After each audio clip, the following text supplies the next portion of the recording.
T-minus 30 seconds.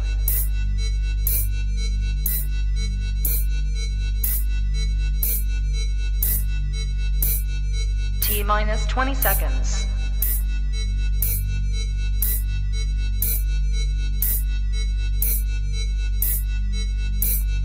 10, 9, 8, 7, 6, 5, 4, 3, 2, 1, 0.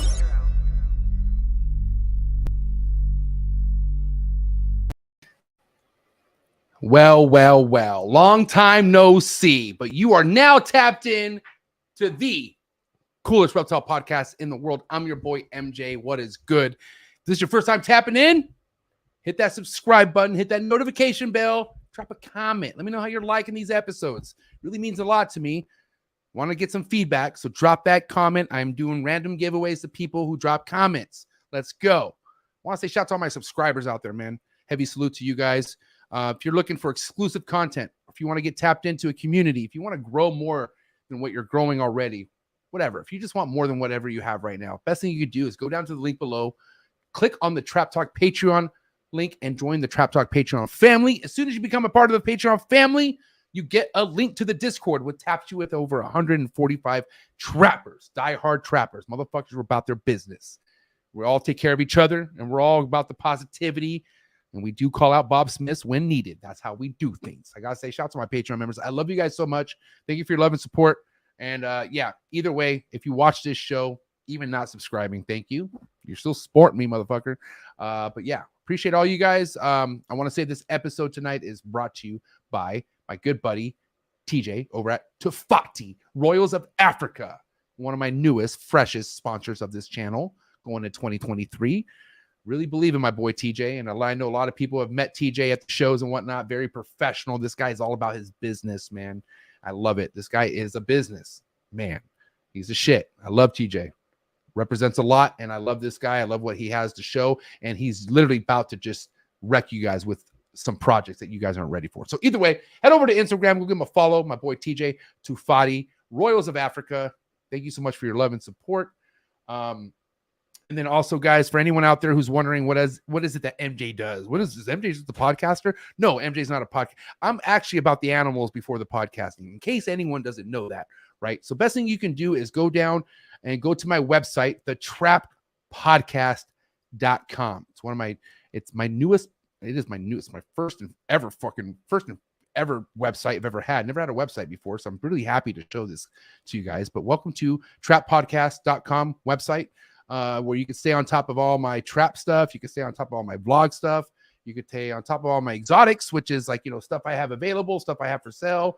And then also the Trap Talk Patreon family right there, all for you at the Trap Podcast website. So I got to say thank you so much for anyone who goes checks that out. And who's here in the early bird comments? Who's ready to rock and roll for Brock Wagner right now? I can tell you right now, there's a lot of fucking people, all in my DMs, super stoked for tonight. So who the fuck's here? Again, we got the big OG, 1776, Exotics, the homie Mike, OG, Trap Talk Patreon member all day, every day. Thanks for tapping in. Nixon, Reptiles, what is up? Thanks for tapping in. Blake, Royal, Bama, Trap Talk Patreon member all day, every day. The homie Brian from Heath and Hatchery, what is up? Thanks for tapping in. Eric's Morph Factory, by the way, Trap Talk Patreon member all day, every day. Eric's Morph Factory, what is up? The homegirl Chantel in the building, I salute you. Trap Talk Patreon member all day, every day. Team Zoo Dreams, I love you. Thank you so much. Constricted Reptiles, Dale Richards. I'm going to take a salute. Hey, Dale, you need to send me some acid stuff, okay? Dale, I give you a lot of props. I need you to send me some acid stuff. I want some Dale production. That's what I would like. Dale, keep killing it. Go give Dale a follow right now. And I got to bring Dale back on the show, too. And I'll see you at Daytona, motherfucker. That's for damn sure. Dale Richards. Julio Fulio. What is up, Julio? Trap Talk Patreon member all day, every day. Stonage. Ball pythons. I like that. I almost want to call you Stony. Stonage. I like that. Deviant Glass. Trap Talk Patreon member all day, every day. Thanks for tapping in. Dennis. What is up? Big D. Serpent Smiths in the building. My fucking pew coach. And my fucking dim sum fucking homie. That's my dog right here. Dennis. Let's kick it soon. Adler back in the building. What's up, buddy? It's my dog right here. Add Dizzle for Shizzle. Go give him a follow on Instagram. JKJ Reptiles. By the way, Adler, hella Trap Talk Patreon member all day, every day. JKJ Reptiles, hella Trap Talk Patreon member every day, every day. Barber J, Jason Holbrook. How come every time I hear Jason Holbrook, I want to shoot a 3? Like, I feel like Jason Holbrook is like a fucking like, am I tripping? Barber J, draining 3s all day, every day. Thanks for tapping in. By the way, Trap Talk Patreon member. It's my brother. Love him. Jake Hole, what is up? Trap Talk Patreon member. My homie Shane, big bro. Trap Talk Patreon member. Team Zoo Dreams all day, every day. Bods Exotics, Jeremy, what is up, player? Look at that. Super chats, guys. Listen, we got a big dog in the fucking building tonight. We got Brock Wagner. Okay, so if you have a question, if you have a topic, I am welcoming every super chat to throw out. If you have something you want to talk about, my boy Brock, let's hear it. Hey, way to set the tone, Shane. Appreciate you so much. My homie's not flat, okay? Motherfucker's here to work. Corey DeLong, go long. Let's go.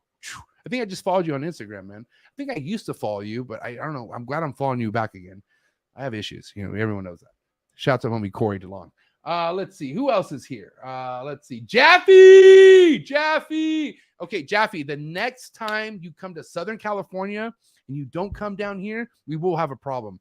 I understand you were here for a couple days. You saw KG, you saw D, but I get it. You guys have some sort of relationship, but I'm your boy too. Like I thought we had a connection.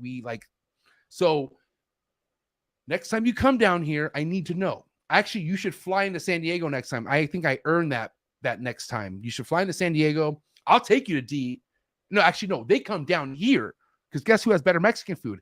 I do, motherfucker. San Diego, the best Mexican food in the country. Jaffe, let me take care of you. Let me take care of your lady. My boy Jaffe, man. Jaffe Exotics. It's my dog. Appreciate you, dog. Elite Exotics BP in the building. Look at the homie Hissy Fits Reptiles. My dog right here.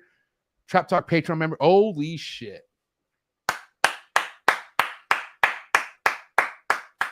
I'm going to do it. Celebrity Appearance Award. Yeah, I'm giving it to you, motherfucker. Sean Bradley with the Celebrity Appearance Award so far for tonight's episode. Thank you for being here. You know what? I'm going to fucking end it on Sean Bradley. Just like that.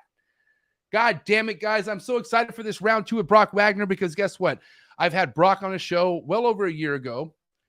But me and Brock, man, I see Brock at all the big shows, you know, NARBCs. And what a guy.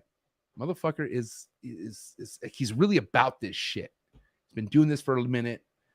And his family backs him. And I just met his entire family right now. Just there's so many things I like about this guy. You know what I mean? He has history. He has a lot of shit that he knows. And I also feel like we have a lot to ask him about how he feels about the future. You know, he's seen a lot of this. Brock has seen a lot of this shit. So it's good to tap in with somebody who's in a position, who's been in positions like we are all in right now, you know? So without further ado, get your fucking waters, your H2O, get your hydro, get your bong ready because I'm about to smoke bong loads. I'm sorry if your daughters are watching this, Brock. I'm so sorry. That was inappropriate. And don't smoke weed, ladies. You guys are too cute, beautiful. Don't smoke marijuana. But it is game time, ladies and gentlemen. Here we have Brock Wagner of Brock Wagner Reptiles coming straight at you like a goddamn M16. Let's go. Good. You ready for do more in the future? Trap Talk Podcasters? Yes. Man. Only Trap Talk. Exclusive. Yes. Exclusive. Oh. So stop calling us. Rub the spot, get the club to pop. When I come up with the crop, gotta love it or not. I'm hot from the hop to the rub the spot, get the club to pop. When I come up with the rub the spot, get the club to pop. When I come up with the rub the spot, get the club to pop. When I come up with the rub the spot, get the club to pop. When I come up with everybody, we do it. Everybody, we do it.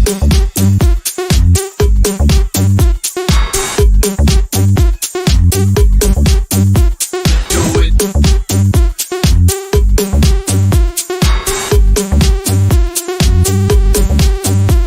Do it.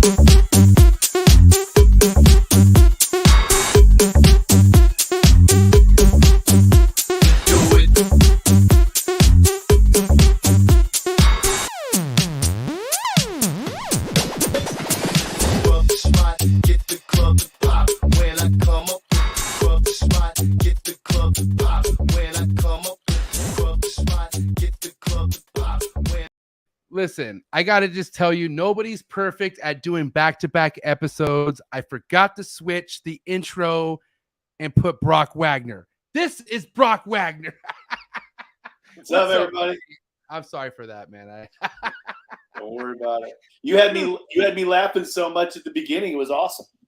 That's what it was supposed to be. It was supposed to be this. Brock and his beautiful daughter. I want to say, Callie Bean. That's my Callie Bean.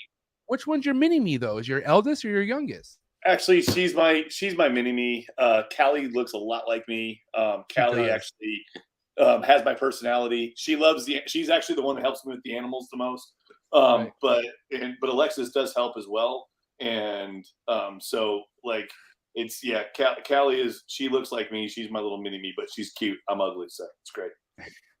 You know what's not ugly? Seeing you at a show, my man. I'm not gonna lie. I have a bit of energy that comes out. Like once I see you set up and you're good, you know, it's fucking game time. And I gotta say, thank you for bringing that type of vibe and energy to the shows that you go vend at. Oh fuck yeah, I love the shows. I love actually interacting and seeing everybody and all that because I'm actually an extrovert, and so it's really awesome to go to a show and get to interact with everybody. And you know, it's crazy how many people tell me like what they've had going on in the last year, all that kind of stuff. So it's really interesting keeping up with people and seeing them in person because I've always told people there's other breeders that they just want to stay at home and they don't want to go out and interact in the public or go set up these shows and all that stuff. Because I mean, it's expensive. It's a lot of work. We're tired by Sunday, but I tell them like, you have to interact with the public. You got to interact with people. It's the best.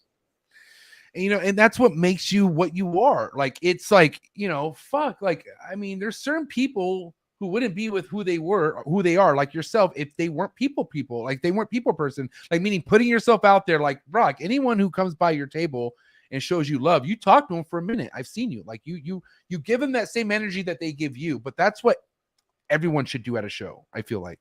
I agree with you 100%. I'm a big believer in I do unto others as they do to me. And so anybody that definitely comes up, gives me some love, gives me some respect, all that kind of stuff, or that especially purchase a snake from me, I try to give them as much attention and answer all their questions and be there for them as best I can. So, hey, listen, you know, this is going to be such a hot episode. I already see the views going up. So I'm going to say this right now. I'm going to make this very clear. Let's get the likes up for my boy Brock. There's no way we're only have 39 likes and 70 people watching. We need to go ahead and up that immediately if you don't mind. It's okay if you forgot. And also do me a favor, share this on your story. Let people know we have Brock Wagner on Trap Talk, please, right now, because it's about to get heavy. Anyways, let's continue, Brock. I apologize. No worries. No worries. And I think there'll be a lot of people watching after the fact too. You never know. So it's always good. That's what I love about I watch your episodes all the time, like not obviously Thursday nights, but I watch them the next day and all that stuff. So I just watched you on Monday. You had Mike Simmons, right? On Insane, isn't it? Saunders, excuse me. I apologize. Saunders. Yeah. I watched Big Homie Mike and that he's got a hell of a Desert Ghost collection, doesn't he? Over 100, he said. That's quite a bit. That's quite a bit. He's heavy. I mean, sorry. I was going to say heavy into the DG game for sure. Yeah, you know, and think about he's only been in the game for 2 years. You know, so it's like here's the thing. It's okay to invest in something, but you should like it, right? He really likes DG connects to him and his daughter. So it's like there's something personal with the DG thing, but that worked for him. Like fuck it. Like, okay, DG is something that if you put in everything and obviously to the right thing, watch what it's going to do for you. And he's starting to fulfill all that right now as we speak. I want to make a meme for Mike saying, "Hey, save some DG for the rest of us." That's a good one. Save some DG for the rest of us. Yeah.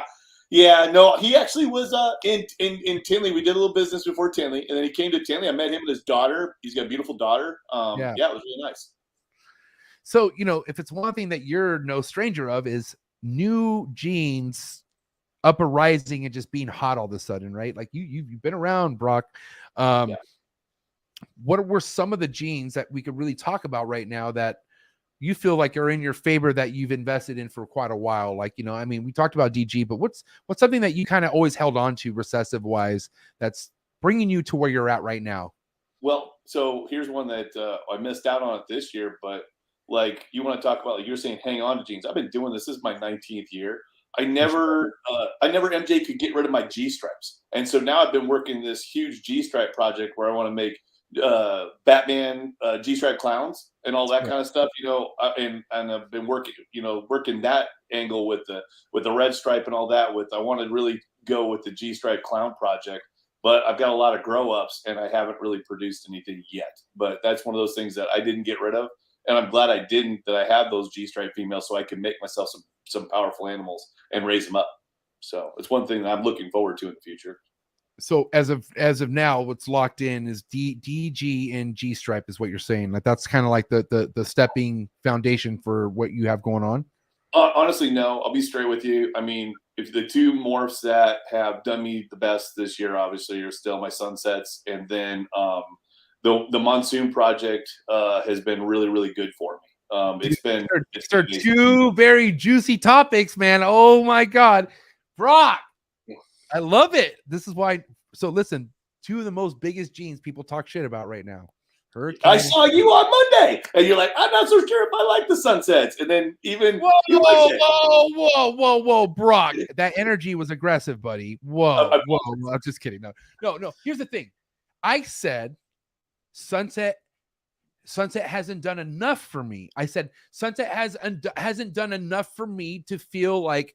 But here's the thing, there hasn't been enough in sunset either. That's what I want to say. Like I want to say that I do feel like if I had the choice to get into sunset, I totally would, but I can't get into everything. So I'm going to have an opinion on what I feel like is most important and what's not.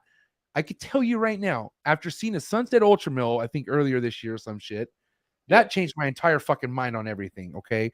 I will say, I will be 100% honest. I'm not impressed with sunset clowns. I'm not. I'm really, but I don't think that's the end game. Hello, we're not. Are we just trying to make sunset clowns? No. Like, what if we put gravel in that? Like, what if we put super gravel in that? What if we put fucking asphalt? Like, what if we put just another red, or what if we put red stripe? Like, here's the thing. There's so much unknown, Brock, and maybe you know, obviously, a lot more than I do to make me think otherwise of sunset, as far as like how I have a hard on for DG. Like, I have a straight goddamn hard on for DG. I have DG. Maybe that's why I feel that way. But DG's like, I'm like, think DG and like other stuff. But like for you, right? Sunset's your jam, bro. Like, you do really good with sunset.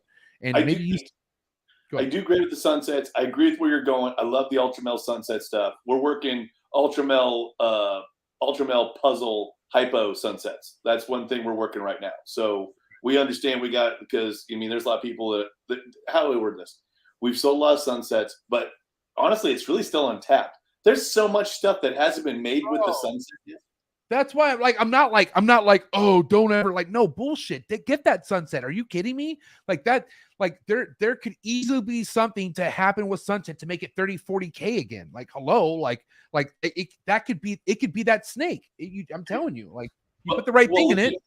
Look at sunset clowns. Sunset clowns, MJ, they sell for $50,000-$60,000. Okay. And they sell all day long. Oh my God. I didn't know they were that much. Holy shit. They're that much. I mean, yeah, they're fetching huge money. I didn't know that. I thought they were like 10, 15 or something. I didn't know that. No. For a sunset heifer clown, that's $15,000 all day long, solid. And I got customers lined up that wish I had them right now. Wow. Mm-hmm. So there you go. You obviously that's what I'm saying, bro. Like, here I am. Like, and it's not like it sounds like I'm talking shit, but I'm just saying I'm not in your shoes. I don't know what you know, and that's what makes you ahead of everything right now, Brock. Like, obviously. So I mean, it's a good thing. I'm not the head of anything, but if you're ahead of people like myself and other people in my era, like you're in a different era, like and it comes with the experience that you have, which why I also want to tap into like certain things you might have let go of that you might regret. Is there any of that? Maybe like, is there any project that you might have like passed on and didn't want no more, and you're like, fuck, I wish I could have done that? Of course, because honestly, back in my day, because I've been doing this since 2003, and I was, like I said, helping, like when it came to lessers, I helped get with the lesser platinums, and then champagnes, and then the banana. I also did like the lesser clowns. There's so many things I did first way back in the day when we got excited about first. And no offense, we don't get excited about first anymore because so many people are having first out there. And so at least I don't. There's other people that do. I mean, there's still snakes I see or that I hatch out. I'm like, ooh, that's cool. But I'll be honest with you, I don't get too excited. Oh, that's a first. You know, unless the snake really, really it takes something for me to really get excited. But no, there's things out there that I have let go. There was this project called the Bug Project, which really resembles JKR's Pixel. You know what I'm talking about? It's Pixel. Yeah, he just came out with that. Yeah, he just came out with that. That resembles the Bug, and there was a Super Bug. I got rid of that stuff back in like 2010. The Paint Project, Paint's making a huge resurgence. I have Paint still in my collection, but I used to have. Have you ever heard Paint be called Sentinel? Yeah, it's basically the same thing. That's another thing we have going on. I like that name. That name, Paint sounds cool. I like Paint. I'd rather just call it Paint. Can we? And okay, Brock. How do we decide these name things, bro? Like for somebody like me who's very like, bro, I'm not over the ball python game, but I'm over the things that just pop up, and it's like, what? So like, how do we decide names? Like, how do we just get to it? How can we shut like what somebody up in one collection say, shut up with this name? It's not that, it's this. Like, how do we do that? And that's a good question, to be straight with you. So people, sorry, Khalil's here. No, damn it. I didn't think he was gonna be here. He's a Sentinel guy. He's a Sentinel guy. Anyway, like, Sterling Nelson came out with his new morph. What does he call it? The Orange Crush or whatever. And it's like, all these guys, I've talked to them before they bring some of their stuff to the market. And it's interesting because honestly, MJ, if you're coming and bringing the new morph to the market, you get to name it. Sometimes you get feedback from other breeders. Sometimes you don't. Sometimes you come up with your own names, that kind of stuff. Sometimes some of us give you like real feedback, like, hey, that name sucks, or hey, that sounds stupid. Or there's sometimes like people nailed it on the names. I can't remember what the whole story was on the Sentinel and the Paint. I know Paint was first, if I remember correctly, and then there was the Sentinel. And you probably don't remember this, but there was a guy named Ralph Davis, and I know Ralph. You know Ralph. All right, Ralph had Paint, and I believe he called it the Matrix, if I remember correctly. He had it out of Africa. If I remember correctly, I think he called it the Matrix. So there was like 3 names. That's another thing that we kind of run in. And what I'm having a hard time with the newer customers is helping educate them, because we have like several morphs and they're all named different. They're named the same morph is named different names. Does that make sense to you? And so people are getting confused coming in this hobby over that. Well, here's the thing. Like I said, shout out to my boy right here, Khalil. And Khalil is somebody out of Canada who I really respect his projects. Like I see what Khalil produces, and I'm like, God damn it! Like I want that, right? But what confuses me is, like, he has something that he labels Sentinel Paint. Well, listen, Khalil, if I wanted to be somebody invested in in the type of shit that you're making, like you're making shit that doesn't have question marks behind it, like hypopite stuff, right? Like for instance, why like Sentinel Paint? Like why I don't want a slash in it. I don't want to invest in something with a slash. I want to I don't know. That's just me personal. I just don't want that. Like I want the fucking name of what I'm getting, and then let's just go with it. Like that's just how I am. It's weird. And honestly, what you're saying, MJ, because you're kind of newer to this, is it's very new. You've been doing it for a little while now, and what it's amazing from when I first met you to now. Talking genetics and talking snakes with you now, you've come a long way. I mean, because you've learned a lot. You learned a lot. You learned a lot about the different morphs and genetics and all that stuff. How can I not, Brock? That's true. I'm in a good place. But listen, at the end of the day, like I do want. Here's the thing, man. Like I'm obviously in a position where I have a Patreon page. I teach people. Like I have to like. I'm all about passing down information, right? I just feel like there's so much complication right now. Like it doesn't need to be all this complicated. Like, I agree with you. But I'm just not, listen, I'm not the one investing or bringing this gene in. And so I can't really talk shit. I'm just speaking freely. And Khalil, you're my boy. Like I said, if you want to invest in anyone in Canada, you go to 514 Reptiles. And I really back that up. But I'm just saying, like, Paint sounds better.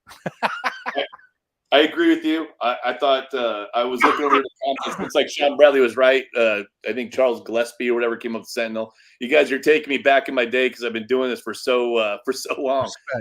But anyway, yeah, no, I agree with you. I think we should find one name for a morph the best name, and we should stick with it as an industry because it would really help us all out. Because like you're saying, the new people getting into it, they would then know what the hell we're talking about instead of like, somebody over here having a conversation about Sentinel, somebody over here having a conversation about paint. They're talking about the same fucking snakes. You know what I mean? They don't even know it. Right. So, no, I agree with you. A lot of things happening right now, Brock. And what I mean by that is, like, for instance, when I came in, like we talked about this on the phone, man, 2020, best year of my life. My first year of breeding ever. I sold out quick. I posted something on Instagram, it was gone. Okay. Now I post on something on Instagram and I go straight to morph market. I just can't, it ain't the same anymore, is it? It's just not happening the way it used to. But luckily more, go ahead. The last 2 years, 2020 and 2021 were insane in this reptile hobby, in the reptile hobby in general, but ball pythons in general. You had the government stimmy money from 2020. Like you post something on Morph Market.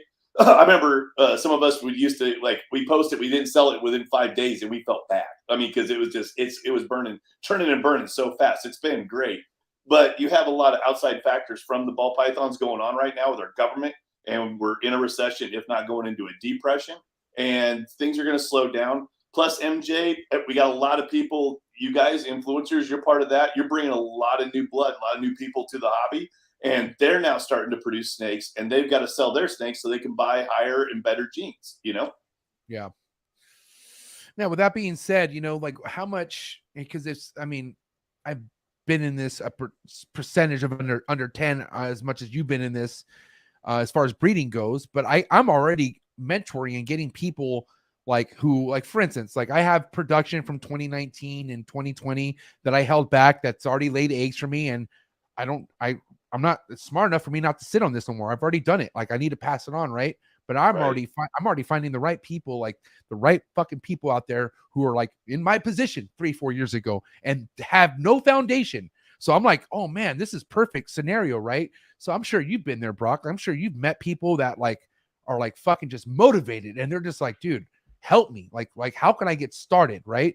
And when I first met Miguel, Miguel had kind of gotten into his, kind of like you're talking about. Yeah, we all know the Miguel story. He talks about he bought a bunch of stuff that he didn't really need or didn't really want, and all that stuff. And then he really started hyper focusing and started meeting other people, met people like myself, JKR, all that stuff, and he really took his collection to the next level. And he was one of those that he first kind of got starstruck and got some of the, he said he told me he got some of the wrong stuff and simple stuff, and it wasn't really making him much money and wasn't what he wanted to do, and then he hyper focused, and man, that guy really took off, didn't he?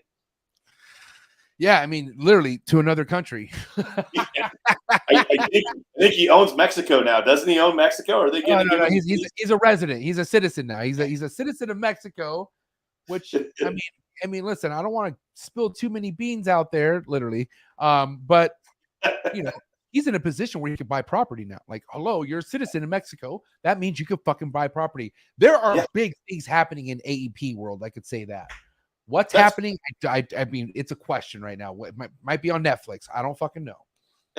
Isn't that crazy that you have to be a citizen of Mexico to buy property down there? Isn't that kind of wild? I mean,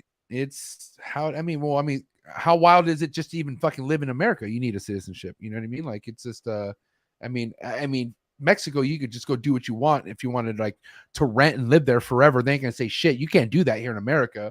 You can only be here so long if you're from a different country, and then the fucking INS is gonna be all over your ass.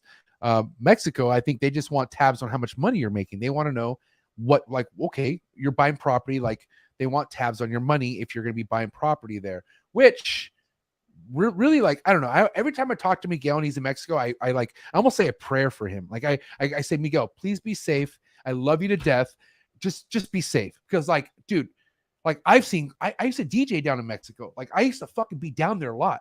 I've seen cartel shit. Like I've seen people's heads been popped off. Like it's fucked up. And like, Miguel's a smart guy, and I know he's around good people, but I just have that PTSD, and I get really scared. Like my heart, like I get really concerned, and I get really like, I just hope every move down there is good and safe. I hope God blesses them, because like it's just, Mexico is a scary place, no matter what, no matter how you want to say it. Mexico is a scary place, dude. And Mexico is a scary place. Last time I was in Mexico, I think it was 2016, excuse me. We went to Cancun when my buddies had a birthday party down there. and they kept offering me cocaine in the bathroom with Senior Frogs. And I got the guy. I told him, MJ, I go, hey, I know it's big, and you think you got a customer for life, but I said I'm the wrong droid you're looking for. So Dude, they were probably looking at your nose for sure. They're like, "Oh, this." Yes, they were, baby. They thought customer. Oh my God, that's crazy, bro. Oh No, my I Lord. agree with you. I thought about Miguel down there, and he's a smart guy, but yeah, he should be careful because it's dangerous. I wish him. Listen, my grandma does the same thing. Like every time my grandma knows I go to Mexico, she blesses me, and she's like, I'm just doing the same thing out of love. Like I love Miguel. I'm not saying anything like to stir up shit. I'm just being genuinely like saying out there. I wish him very safety out there. I hope whoever fucks with him down there protects the shit out of my boy. That's my brother. I love him to death. I want to go down there really bad, but Lily's like, no, you're not, motherfucker. And I'm like, come on, let me go. I want to go down, and I will go down there. I mean, eventually at some point, I hope. Well, I think that whatever he's doing and creating, it's going to be awesome. And I think that it's great that he's bringing it, like you said, a whole nother country into our reptile, family. And there's apparently a lot of people that keep reptiles down there, and now they're learning about all of our morphs and all the stuff that we've been doing, all that kind of stuff. So I think that's great. So one thing, if we could think things on the flip side here, okay, the most powerful people have a lot of say of war and no war in Mexico, or kidnapping and no kidnapping, in a sense, like a lot of high cartel people, right? So. Yeah. Maybe, hopefully, he has a really high cartel guy who just loves animals, and he's gonna always protect Miguel. That's hopefully. What I can. Yeah, hopefully we didn't. Oh my God, Miguel would be that guy. Okay, if that was the case, Miguel would be that guy. Miguel, like what he did, dude. Miguel tapped in a whole gaming community into the fucking snake game. Okay, and do you remember that the FaZe Clan, like all that, like bro, yeah, where they were, yeah. He blew up. He blew up after that, bro. Like literally, and models. That's Summer Rae. She's a model. Yeah, she's a model and all that stuff. He sold the snake to Jake Paul. Like Jake Paul's worth the hugest fucking face on Ozzy. He got Ozzy. And Ozzy. Okay, can we? Yeah, need I say more? Ozzy Osbourne. What the fuck? Told him, drop the mic. Oh, fuck. I told him I was fucking jealous as shit when he did that. I was like, everybody was. Mm-hmm. Everybody was. I think I deleted it. I think I deleted his contact after that. I was so jealous. I was like, why didn't you like? And he didn't tell me. I found out in a story, and that's when, God damn it. I was like, God, this was blowing up where he don't tell me nothing anymore. I just find out in the stories. I was texting the next day. I'm like, you son of a bitch. I'm so jelly. I was so jelly. That was so cool. Good for him. God. So, other than Miguel, right? I obviously we're 2022, man. So how many more Miguels have you ran into, or how many people are you seeing that are kind of on that energy?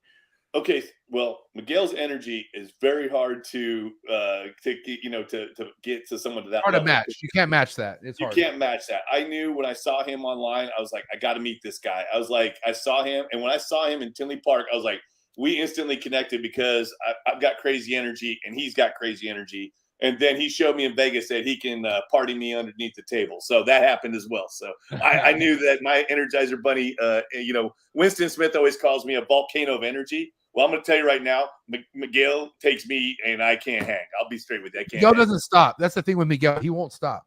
He won't stop. But no, back to your story, or back to your question. Dude, there is a lot of people still getting into this hobby, and people that are just newer to the game, and they're learning, and they're very intelligent. And I'm actually jealous. I'm going to tell you why I'm jealous of them, MJ, because they can go out and they can go get themselves for 40, 50 grand, buy themselves 2 or 3. I personally like those Freedom Breeder 40 tubs, those tubs that we can breed in now. Right.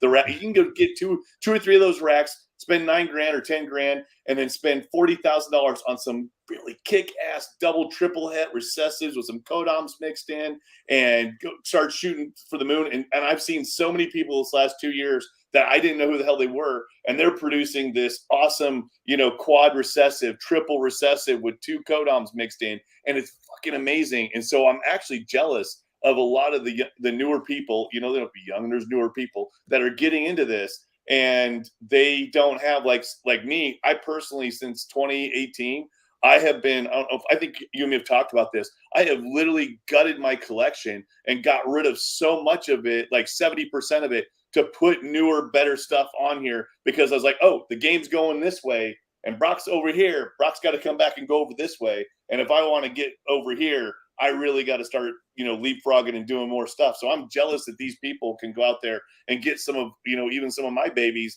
that I have to let go. And I'm like, dude, they're going to kill it in fucking 2 or 3 years with this stuff. So yeah, there's a lot of people still getting into this. I mean this with all due respect, but if I was somebody who was like somebody in the game, somebody who's been in this for a while, yeah, and like for me, personality wise, I see Miguel grow. I love Miguel. Like Miguel, I'm like, I feel like good for him because he proved people wrong, but also not that it's not good for this person, but one person that would have really fucking got under my skin. And I'm going to say this with fucking all goddamn confidence and due respect. JP, I love you. But JP from Canada, okay, that he came in like Miguel with the money, but he was so fucking annoying. Like he just wasn't Miguel. Like he just wasn't Miguel. Like Miguel, I fucking was, maybe because I'm biased. I lived down here. I kicked with Miguel, but JP, I had a hard time accepting JP in the beginning. Like I really did. Like, and the thing was, I'm still nobody, but like in the ball python game, but if I was somebody in the ball python game and I saw this motherfucker coming in the way he did, but then moving up and scaling up, and dude, with all props to JP, he fucking made the right moves. He invested with the right people, and he did everything to make me think the way I think right now. He's smart. JP is fucking smart. And I'm telling you, JP, me and JP we're good. I mean, last time me and JP spoke, it was about like, JP, you don't talk to me about green tree pythons anymore, okay? I love you to death, bro. I'm grabbing a beer, MJ. Yeah, go get one. JP, leave the green tree pythons alone, and you and I could stay good friends forever. I love you to death. But fucking JP, he proved the whole industry that it was experienced at that time wrong. He fucking really did, and he still does to this day. That motherfucker is producing heat. And dude, god damn, he's killing it, bro. And JP, I love you, dog. JP, I love you. Well, he just produced a Pompeii head DG male, and I was like, oh fuck, I'd kill for that. Like, come on, JP, give me that male, give me some love. No, yes, I agree. I know what you're saying. It's hard with Miguel. Miguel has the natural charisma, the natural just love of fucking ability. That's why he was so popular on YouTube. Because Miguel takes care of people, and that's what Miguel. Like Miguel is like, he usually doesn't like being out favored. Like he'd rather you do the favor than you do him the favor. Like that's his personality. Yeah. So imagine if you put him on. Like if you put Miguel onto something, he'll love you forever, man. And that's just how Miguel is. And not that JP's not like that. I'm just saying, I just didn't know much of JP. I only saw him through social media. But then once me and JP met, we were good. Like I'm talking about like beginning stages of all this. Like he was kind of quiet. He was kind of quiet at first. No, he was not quiet, bro. He was going to Tinley's, hugging with fucking Ozzy and all these people. He was just all of a sudden popping up. It was like, what the fuck who's this guy? And anyone in 2018 knows what I'm talking about, understands all this. Like this is probably before a lot of you people's days. But I'm just saying, like, I like, dude, he did it right is all I'm trying to say. JP put in his fucking time, took his licks for sure. Here's the thing. JP did not have the easiest way into this, man. And like, look, I'm talking about how hard I was on him in the beginning. This motherfucker was getting shit thrown on him by a lot of people, bro. Like, but he stuck it out. And I'm saying, man, if you want to be new, if you want to be heavy pockets coming into this game and other than being a Miguel, man, JP's somebody you might want to fuck with. I just got to say, I with all due respect, shout out to JP. Well, first, let me tell this for Dale Richards. Yes, I got a cross-strain fairy nectar double dry hop double IPA, and I do love it. What a guy. Dale Richards in the building. Dale Richards right there. Thank you, Dale. Anyway, I got to know, like, at first JP was kind of quiet, at least around me. I kind of got to know him. Now I love JP. I message with him. Me and him converse. He answers my questions. I answer his. He helps me with IDs on some stuff. I mean, yeah, we have a lot of similar beliefs, excuse me. We're both conservatives. So yeah, it's great. So he's a good guy. How can we forget? I can't even, like, you want to know what it was? I completely forgot because when he first came into this game, He called himself Always Evolving Pythons Canada. He literally he literally ripped off Miguel's name to the fucking T and put Canada at the end. He did. And he got so much shit where he got forced to change it. And I think honestly, when I found out, I instantly was like, "Oh fuck this guy." So that's what it was. Khalil, thank God for reminding me on that. But that's what it was. I was like, "How dare you?" Like, okay, yeah, that was probably taking it way too far. Definitely right there. I'm trying to be nice here. He switched it up. JP Reptiles, he's killing it, man. Shout out to JP. Salute to him. Yeah, he's making killer stuff. But no, there's a lot of. Here's another thing, though, MJ. There's a lot of JPs out there. There's a lot of Corey DeLong. I don't know if you know him, the great Corey DeLong. That guy's got a killer collection. Collection. Jason Kittinger. I feel so bad, man. Corey, there's tons of these guys. You said CD Constrictor, right? Yep, CD Constrictor. Kittinger Reptiles, Jason Kittinger, great guy. Dale Richards over here, great guy. They've got awesome collections. I mean, make me jelly, to be straight with you. Like, I watch what they're doing, and I'm learning from them, and I'm old. So, I mean, you're old, but you're smart, Brock. Let's be honest. Like, you know there's certain moves that you got to make. So I'm curious about anyone that you're close enough, that's young enough in this game that you're maybe looking at that has that shit that you're like, fuck, I wish I could be producing that. Are you even trying to approach them, either buy a snake for them or collab with them or any, like, how do you, like, are you even trying to get involved with shit like that, or how are you doing that?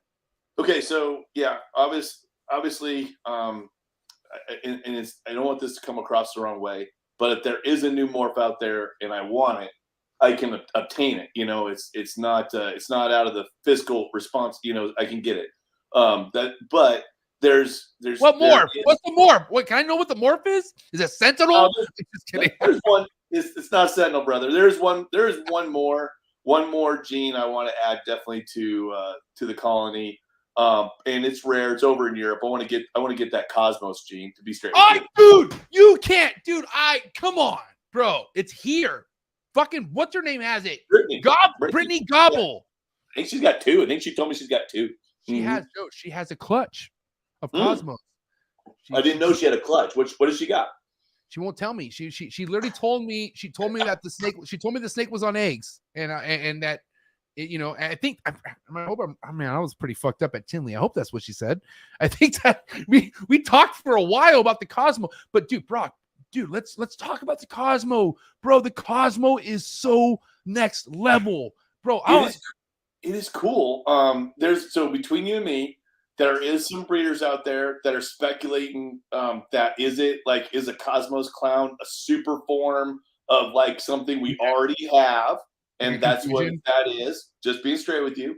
So there's been a little bit of that chatter and people trying to diagnose or trying to, back engineer that. Or is it, I know I've talked to Raph and it sounds like it's its own gene and there's a super form of it, from what I understand. Oh, way. So, look at look at this fucking thing, bro. Because listen, I'm obsessed with Timor Pythons. Timor Pythons is like I used to have a huge project involved with Timors, but I just went another route. So this right here resembles, in my eyes, as a Timor Python, but this thing is no joke right here, bro. Like, there's no way we have this yet. This is not super form of what?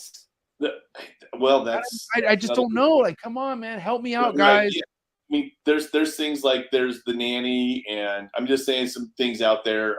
I know the paint clown's been done, and that doesn't. No way, dude. Del Richard. There's no way that's super bongo. This fool's on juice.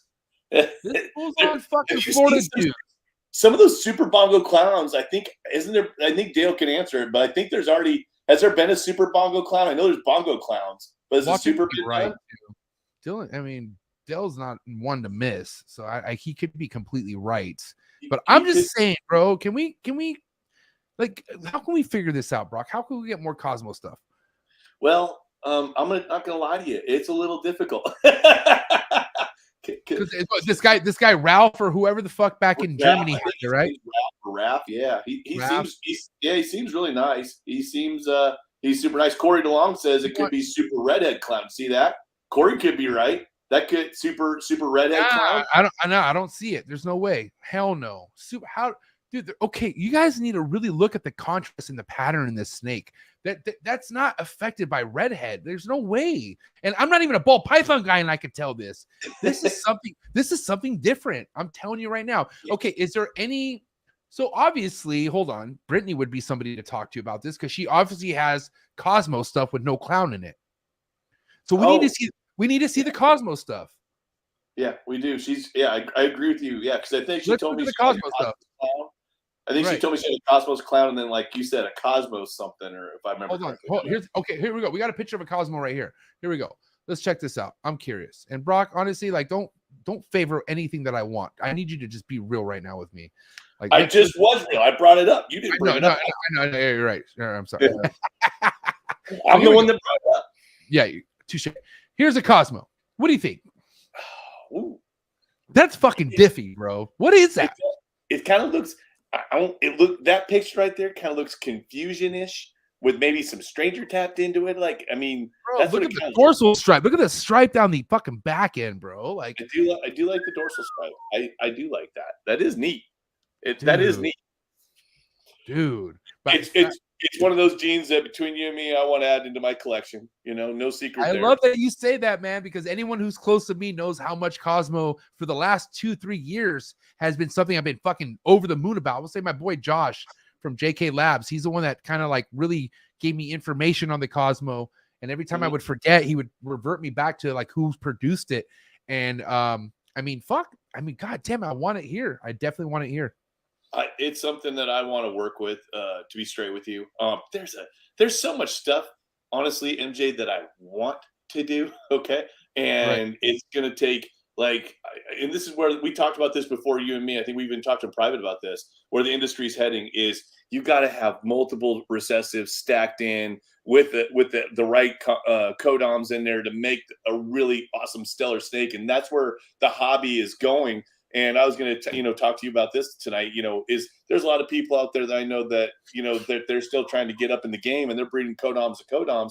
There's nothing wrong with that, but they just, they got to understand in this economy and stuff like that, that's pet store snakes, that's lower end show snakes. And if you really want to play and get in there and get some, money and wet talk, like, you're selling snakes for $2,000, $3,000, $5,000, $10,000. You got to have double recessive. You got to have the right genes mixed in there. So, Brock, check this out. There's people who know that. There's people who know,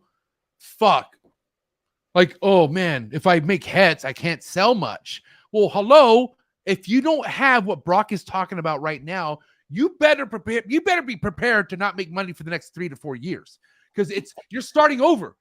Dude, you better get that recessive and put it to that other recessive. You better start making heads and you hold them back. If you don't, you're going to be a $300, $400 snake seller for the rest of your fucking life, if at best, or a wholesaler, or you're going to be selling at $40, $60 a pop. Yeah, 100%, MJ. And that's where we're at, right? You and me were talking about the economy in the snake business right now is, hey, I'm sorry. I've got friends that, they produce codoms, a lot of codom breedings and stuff, and they're not getting very much for their clutches. And they're, they're depending on this income.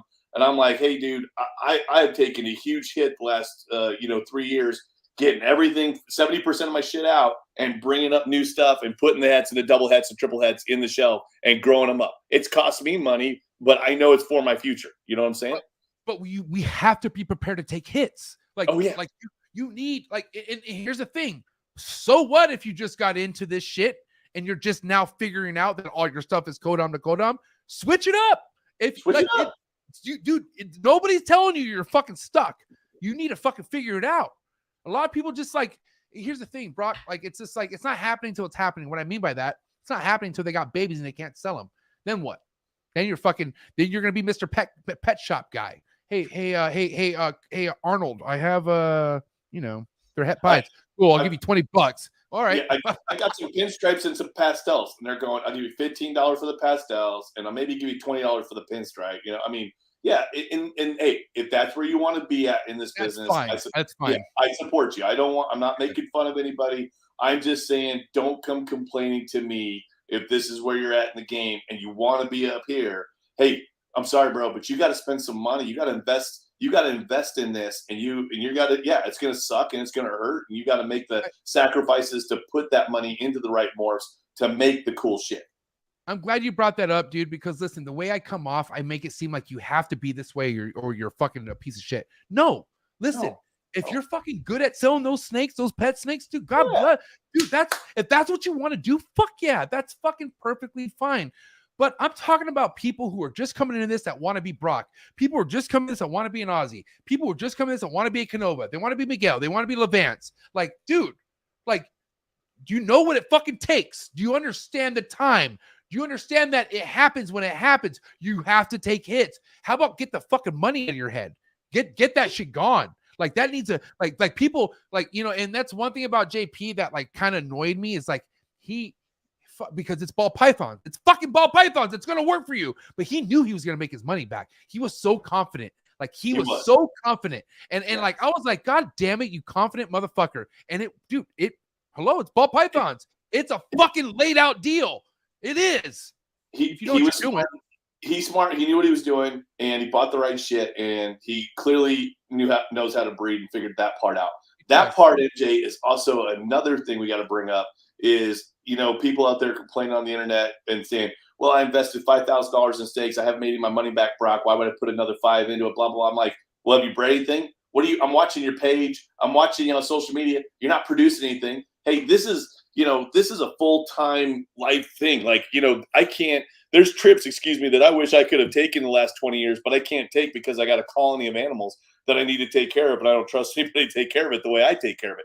This is a full-time thing. If you want to make it in this industry and make it with ball pythons, you have to produce. If you produce, you'll be fine. That's the number one thing people don't, you know, they get lazy at like year 2, and they're like, you know, they drop off. They don't, you know, produce. Get out there and work your ass off and produce. If you produce, you're going to make your fucking money back. You'll make money, you know?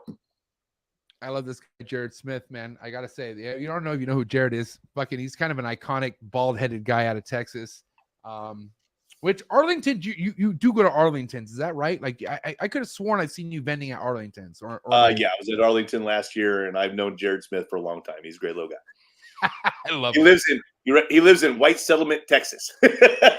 No, he lives at a fucking goddamn strip club that lays out a goddamn red carpet anytime you're in town. This motherfucker's a celebrity. This guy is so plugged up. Whenever you go to Arlington, if you know Jared, everything's plugged up. Everything. Jared's the fucking man in Texas. I can tell you that. Jared's the man, period. That's my dog right there. I love Jared, man. But Jared's great. Hold on. I don't want to get off the topic. What were we just talking about right now? We were talking about people bitching in the industry. Hey, I can't make any money. I was telling you, hey, right. You got to put in the fucking work. And then we were also saying, hey, if you want to breed codom to codom and that's your lane and that's where you want to stay, that's fine. That's totally okay. But don't complain. Don't complain when someone's over here. One of your friends is way over here because they've invested a lot more money and they're the ones, like you said, breeding the double triples, and you know they're taking 2-3 years. They're not making that much money, and then boom, all of a sudden it happens for them. You know what I mean? It's you gotta plan this stuff out. You really got to use your head, and that's the thing about this, MJ. When I first started, you really didn't have to use your head as much as you do now because bro, it's fucking like hello. Like, I mean, come on, you meet some people, you're like, how the fuck did you make this happen? Yes, yes. It's fucking for reals. But honestly, a lot of these people, they're easy to talk to. Like, it's like, dude, if you could just stick it out, have no expectations. You want to know the best people I see that are doing good in this game? The ones who are going to shows and not bitching. The ones who go to shows and dude, like Jay, do you want to know somebody I really respect at the shows? Or JD Constrictor? JD Constrictor, Best Dressed Troy from Best Dressed Balls. Great guy. You know why? They generate business even after the shows. Like, they are somebody's who go to so many shows and they also put themselves out there on so many different platforms because how many people go to their booths? That shit just comes. It's a grind. It is, but obviously you don't think they're obviously seeing some sort of revenue to where they're still going to shows. Who the fuck would still go to shows if they're not getting paid? Like 100%. And John Dagg, I love John Dagg on so many different levels because he's such a great guy, and Troy is too. But John Dagg took the SK line Xanthic and built his whole collection around that. And it's Right. insane. Like one recessive, and because the Anthanthics, there's like 3 different lines, they're not compatible. And he took the one that at the time was the least popular. And look what he's done with it. I mean, mad respect. John Dagg is amazing what he has done. Now, I mean, with the Exantic projects and stuff like that, like, that's kind of a niche project. That's like, whoa, like if you got that going on with other recessives and shit, like, man, you're pretty deep, right? But what's another like niche project to you, Brock? Like, what's something like similar to Exantic that you feel like is like somebody's doing it, but not enough people are doing it? That's a good question. And I was actually thinking about that the other day because all of us, breeders, we have projects, everybody's doing clown. You already know that. Everybody's doing DG. I mean, I feel like everybody's got DG. I mean, they do. Everyone's got that in their colonies. Little niche, like you said, niche. Am I pronouncing it right? Niche projects. I personally am working like Ultramel G stripes and stuff like that, which I don't know if there's a lot of people doing that stuff. I'm starting to take Ultramel and work that kind of on my little side projects over here. Not Right. something I think is going to, knock it out of the ballpark for me, but it's little side projects like that because I want to be diversified and I want to bring enough stuff to the table where I'm not just got I don't want to be a 2-dog pony show. You know what I mean? I want to have enough different stuff. Does that make sense? I mean, diversity has always been my fucking like best friend in this, man. Like, that's why like I was happy to find other species that I knew people that were really good at. Like understand, Brock, I know Brock Wagner of ball pythons, but I was Right. meeting Brock Wagners of green tree pythons. I was meeting Brock Wagners of like different species, like motherfuckers who are making mad ground in their game, right? But that's what made me realize, like, dude, just imagine, because I'm very, dude, like I said, like I'm very aware of my overload. Like I'm cautious of it, right? So I thought, why not spread my overload to where, like, okay, I get myself so much in ball pythons, but I get myself so much in green trees. It's shit that I really love, stuff that I'm going to pay attention to. What if I'm good at breeding all that? And understand there's people out there who are fucking good at that. Not a lot. That's the thing. I'm up against a crazy challenge. Like, there's not too many legendary, world-known ball python, green tree python, emerald tree python, Papuan, scrub python breeders. Like, there's not, I mean, like what? Kevin from Nerd, even though he doesn't really breed those, he gets those imported, but he's known for that. Like, there's a guy named, I don't know if you remember, Rico Wilder. You remember Rico Wilder? Oh, I remember Rico Wilder. Yeah. That guy, I wore. So check that out. You know what that is? What is that? You want to know what that is? What is it? You want to know what that is? What is it? Rico Wilder Productions. He produced these in 2011, bro. Okay, and I have his fucking stock in my goddamn room. Rico That's Wilder awesome. shit. Right. It's next level, right? But Rico Wilder was a guy at shows who had chondros, he had emeralds, he had ball pythons, he had fucking everything at his table. You don't see that anymore, bro. It's gone. You don't. I agree with you. No, I agree with you. And I like, that's one thing I have respected about you is that you do love and get into other species. That's one thing between you and me. I fought with people when I first got into this. They thought, oh, he's just in it for the fucking money. And I'm like, yeah, I'm in it for the money. But I also love animals and I love reptiles. Like, I'm a nerd over reptiles. You know what I mean? Right. Like, we got some crested geckos we're trying to breed right now, crested geckos. But I'm still loving every fucking minute. I got my kids involved in it. It's great. And when I get my new facility next year, which you're going to come and see, I can't wait for that. Exactly. I want to get back into Burmese. There's this thing out there called a peach something Burmese, and it's fucking sick looking. If you've ever seen it on, it's great. It's like a peach phase, green. It's got the colors looking fucking amazing. I'm like, that's a beautiful animal. I worked with Burmese when I first got into. That's when I was 18, and I've always loved Burmese. But obviously, with all the laws, restrictions, and having family, Burmese hasn't always been the easiest to keep. Well, bro, let's put the ball python shit on the shelf for a minute and let's talk about the Burmeses, because there's so much history behind Burmese pythons coming into the hobby. Like, you ever heard of Steve Volk? Steve who? Steve Volk. Volk. I don't know if I remember him. Well, Steve Volk is like, he's somebody who's like very highly respected in the Emerald Tree Boa game, right? But Steve Volk was also up and coming with Bob Clark. Like, he fucking started with Bob Clark. So he had a lot of, obviously, who Bob Clark is, right? I'm friends with Bob Clark. Yeah. There you go. Okay. So you know the history of what Bob Clark has done, how much Bob Clark has brought into this country. He's a grandfather of our industry. I don't care what Bob anyone Clark says. is the fucking he's like the Pope of the industry. Like he's and hate him or not, bro. But from the shit that I found out about Bob Clark, other than like, oh, he gave me Naito. Well, fucking okay, I get it. But listen, other than that, Bob Clark is the fucking goddamn guru. He's as far as animals being in here without talking about any category, no ball python, no cells. And listen, I want to take it back. I'm just saying, I'm not trying to say Bob Clark is a perfect human being. I'm just saying he is a huge important piece to what we have today. Like, goddamn, like Bob Clark is ginormous. Yeah, and he did, MJ, because like I said, I've been doing this a long time. You know what inspired me? It was 1990s, and I'm in high school, and I'm getting Reptile magazines, and I'm looking at this guy named Bob Clark. I didn't know who the hell he was. And I'm watching him, like 1997, he had the pied retics. And I remember at the time going, I got to get this. This is fucking amazing.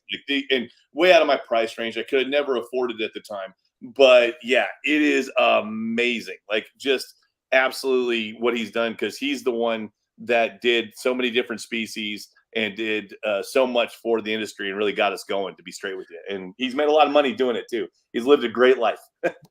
I mean, it's funny you say that, man, but goddamn, man, it's like,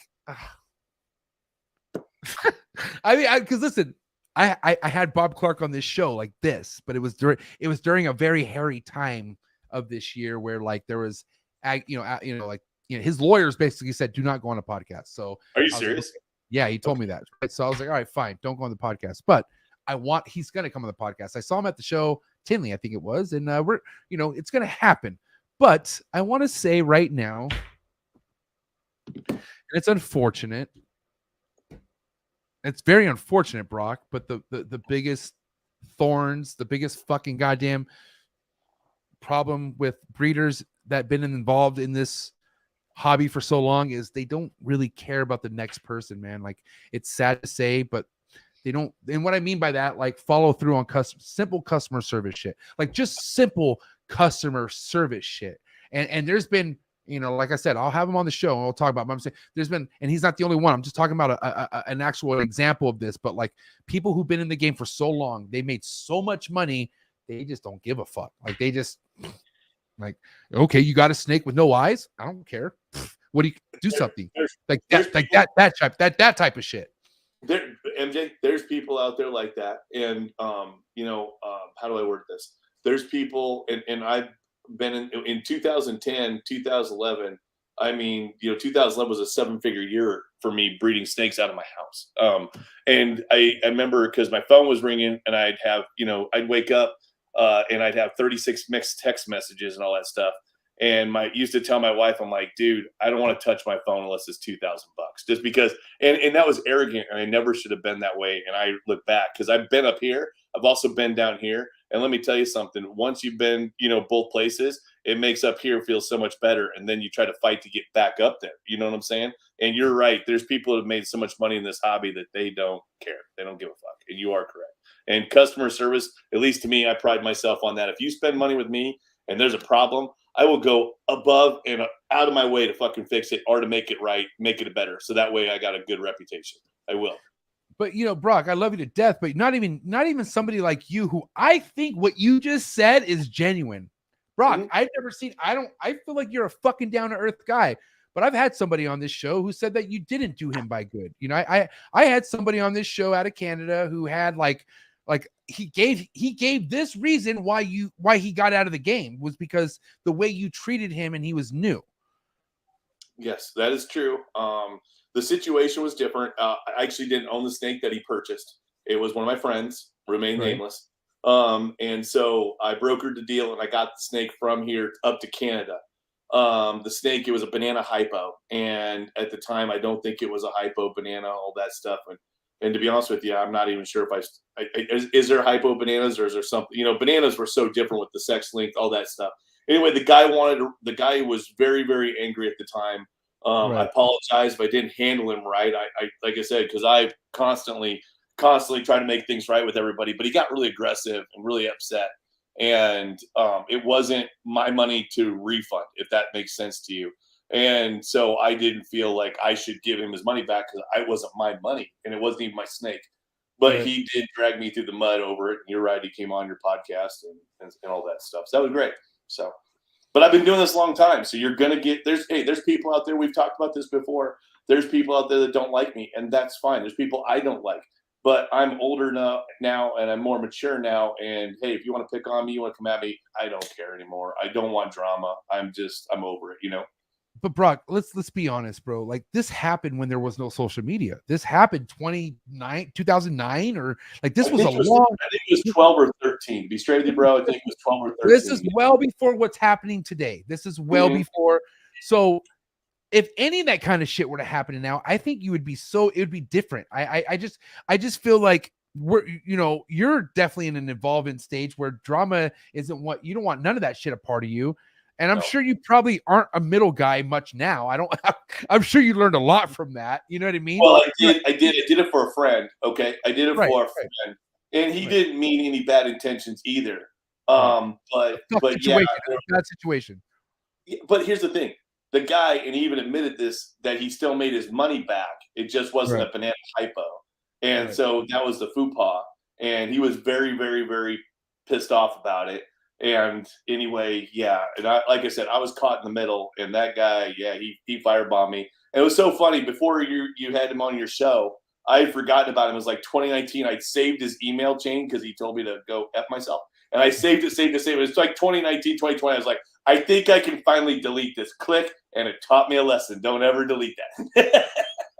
I mean, at the end of the day, shout out to my man Johnny, man. I mean, like I had him on the show, and you know, he's back in the game. I personally feel like there was other stuff going on in his life. I don't think you're the reason why he left. He actually messaged me and said he apologized, and he said he had other things going on in his life. I just don't want drama. So he was very polite about it after the show. So yeah. But here we are now. What I'm saying is like, bro, what we were talking about earlier, being prepared for shit in life, right? Like, you know, either if it's a fucking economic crash or whatever the fuck, you have to be prepared for certain things. Whatever happened back then, whatever did happen ever, did it keep you out of the game? No, Brock Wagner's still here. Brock Wagner's still a brand. Brock Wagner is still Brock Wagner. Your foundation's been built for years, and that's what you stand on. What I don't understand is people who like leave the game, they come back and want some kind of like respect because they were here for a while. And I'm like, what the fuck, you left, dude? Like you took off, and now the era is a little bit different. So what respect are you looking for right now? And what I'm saying, yeah, can I touch in on that? I have a saying. I always tell my buddies. I gotta take a leak. I can hear you, but you can't hear me. But go ahead. Okay, you bet. I have a saying about that. I always tell my friends, I'm like, these people that get into it and they get into this game and this hobby, you know, with a lot of money, and they're in it for a couple of years. They get a taste of the money. They get a taste of the success. They get out for whatever personal reasons they get out for. I can tell you this, MJ. I have a saying. They always come back.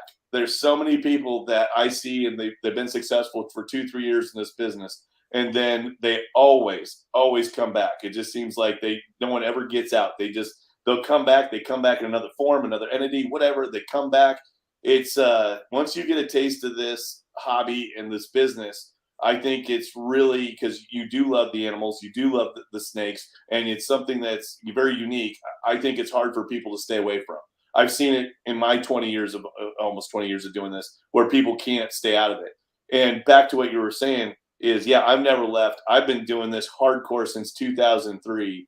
I've been burned out probably 2 or 3 times where I wanted to give it up personally, where I was over it and I was tired.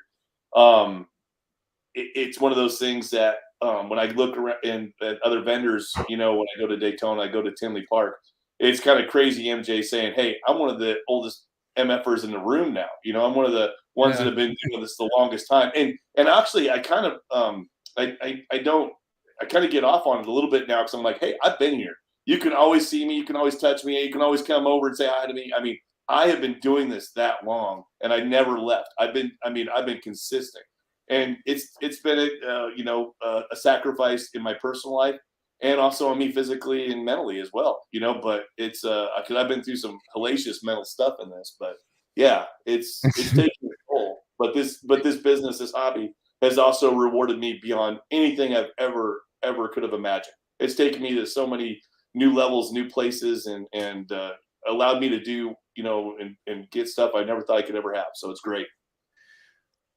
I think, Brock, what I have to owe to a lot of my progression as just being a better human overall in this game was how mentally heavy shit could get into this. And what I mean by that is when you're especially out there with like me, like I put myself out there. So what do you think is going to happen? I'm going to you're going to get attacked.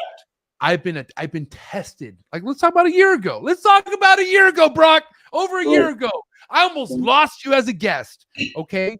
And you were legitimately concerned. You were like, MJ, bro, like, I don't think I can do it. And I'm like, Brock, I need you to listen to me, Brock. And God bless you, dude. Why would you want to tarnish your name? Why would you want to fucking do that? And you barely knew me. You barely knew who the fuck I was. But because of what I got myself into, it almost fucked up what we had, but it didn't. It did not. I got you on. But goddamn, look where we're at now. Yeah, in doing your show that night was great for me. I had so many positive reviews, so many positive, things from people. People listened, watched, people learned stuff about me that, they are new to the hobby. They didn't know I've been doing it this long. They had no clue I'd been, one of these OGs. And it was great that way. You're right. There was a lot of drama. I wanted no part of that shit, MJ. That was fucking crazy shit. I had people telling me, don't do it. Don't get involved. And I'm like, I'm not getting involved. I don't want nothing to do with any of that shit. So yeah, that was kind of some nerve-wracking day. It's just another day of my life. God, that day, dude, that day eat me alive, bro. Because like I had, here's the thing. One of the things I learned about myself, as much as I want to get upset at the people who are telling you not to come on my show, yeah. I had to keep myself together to get you to get on the show. And I told myself, I'm like, MJ, don't flip out with Brock. Because if you're going to flip out, you're going to fucking make him not want to go on the show. And so, bro, honestly, that was one of the most biggest overturning anger management moments of my life, where I kept my shit together just to get you on the show, Brock. And I appreciate that. I appreciate you too. Are you kidding me? Like, bro, I got so much response, like in a positive way. Not only that, guess who fucking redeemed himself after that? Understand how people were mad at MJ, didn't know what MJ had planned, right? And once I had everyone jerking me off after that shit, bro. Don't want to, you know what I mean? I had everyone like, oh, I'm sorry, But at the end of the day, you were just caught in a goddamn crossfire that could have really tarnished what I had. But dude, I changed. Like, I told myself, MJ, this guy doesn't give a fuck how mad you are. You need to fucking calm the situation down. And that's what I did. Yep. We needed to hold it together, MJ. That's what we needed to do. And you've changed a lot as a person in the last year that way, because you were pretty angry that day, and you had that, and you're so much more timid or not timid, but calm and all that stuff. And you don't let things get under your skin like that. So that's great, because trust me, I used to fall victim to that. And it's I try not to, unless it's like creating, like, here's the thing. I only let anything be a fire if I fucking let it spark. I could put out anything I want, right? And at the end of the day, I got to remind myself that why am I doing stuff? I want to gain people to want to gain more in this. So I don't want to be negative, bro. I mean, yeah, you know what? Guess what? We do have to talk about negative shit, because that's just real life. But I don't want to be known. Like, I don't want to be labeled as MJ's fucking negative. You know what I mean? I just, people just don't like to hear what I have to say when it comes to negative shit, because it hits home to them. It smacks them in the face, and they're like, they take it personal. Like, a lot of people take shit personal because it's so true. The truth hurts. You ever hear that saying? The truth hurts. It hurts. But hey, truth hurts. But you also can grow from it as well. You can. I have. Growth. Yeah, growth. And one thing I've learned too, especially as I've gotten older, constructive criticism. You know what I mean? Like, hey, Brock, you did this, you fucked up. Okay, I need to learn. I need to not do that again. I have a problem with that. That's my own boys. I want to say shout out to my man Andrew Redwood. I have a Trap Talk management group, a DM group, and we all roast on each other. You know what I mean? But for some reason, I don't like it when it's on me. Like, I take it somewhere where it shouldn't be, and it's like, whoa, like I thought, and that's my own issue. Like, I know I have issues, bro. You know what I mean? And at the end of the day, bro, no one's going to help me figure this shit out but myself. You know what I mean? 100%. But the good thing is, my boys, like my homies, are part of that group. My wife, people who love me, know that I'm in a position of like I'm trying, like I'm such a work in progress where I feel like the work is always going to be progress. Like I just have to keep working. But like it's just you got to remember. Like, I agree that like it's okay to make mistakes. Failure's supposed to happen, but you don't want to repeat failure. You don't want to always like. You got to learn from it. Like you have to learn from certain failures. You can't repeat it all the time. Otherwise, you become a hypocrite. Yes, and you fail. And like you were talking, like you're telling me, hey Brock, I'm elevating, and I love like the other conversation we had just the other day when you're like, Brock, I'm elevating, I'm taking my game, I'm taking it up here, and you're wanting to, keep scaling. I love that. Like that's inspirational, to be straight with you, because you've been doing this how long now? How long have you been doing this? 2-3 years in the podcast game? Going on 3 years. 3 years? 3 years, yeah. MJ, other than Bob Clark, I don't know who you haven't had on this on your trap talk. I watch your trap talk there, buddy. I'm telling you, other than Bob Clark, I don't know of anybody else you haven't had on. You've had on everybody else, have you not? It's time to get Bob on the show. I haven't had Ralph. Man, here's the thing, dude. I've gotten close to getting Ralph on before. Is he still even in the game? Not really. I think he had a couple clutches that he flossed off on Facebook this year, but he's not. Like this motherfucker's building houses and shit like that. I'm building houses. Hell, I was painting a house that I was building 3 days ago. I do that shit too. That's what awesome. He said. Yeah. Okay, Brock. Can I say I admire how much more of a ball python breeder you are? And what I mean by that, other than you being a fucking awesome father, I see how you are to your daughters and your fucking wife. I love it. But dude, you fucking are into guns. You build shit. Like you stay active, bro. Like I love that. Like here's the thing. I hate people who think they're so cool because they just breed ball pythons. Motherfucker, that ain't shit. Like I'm sorry, but like what else do you do? Like there has to be more. Like what else are you good at? That's what I want to know. Oh, dude, I agree with you 100%. I look at people who I personally have in my stratosphere, okay, in my little sphere, and if you just do one or even two things, I'm really probably not going to associate with you all that much, and I'm not going to click with you all that well, because I do, I have like 4 streams of income, dude. Like I want a lot going on. I have ADHD. I need to be stimulated. If I'm not constantly stimulated, I get bored. There's problems. I need shit going on. So it's fun. And, even in my off time, I probably shouldn't admit this on here, but I love to go to the casino and throw craps. And that's a game that is high stimulation. Have you ever went to the casino and played craps? Fuck that, bro. I used to pay rent off fucking No Limit Texas Hold'em, bro. Did you really? I'm so anti gambling. Ruined my mom and dad's relationship. I'll tell you that right now. Oh, gambling, shit. Well, gambling, dude, I'm sorry to hear that, bro. Gambling goes deep. Yeah, gambling goes deep to where I fucking hate gambling. And restaurant. I'll be right back. You're good. And I will say this, and he's a gambler, not going to hear this right now, but like, dude, I fucking hate gambling. Like, I hate it.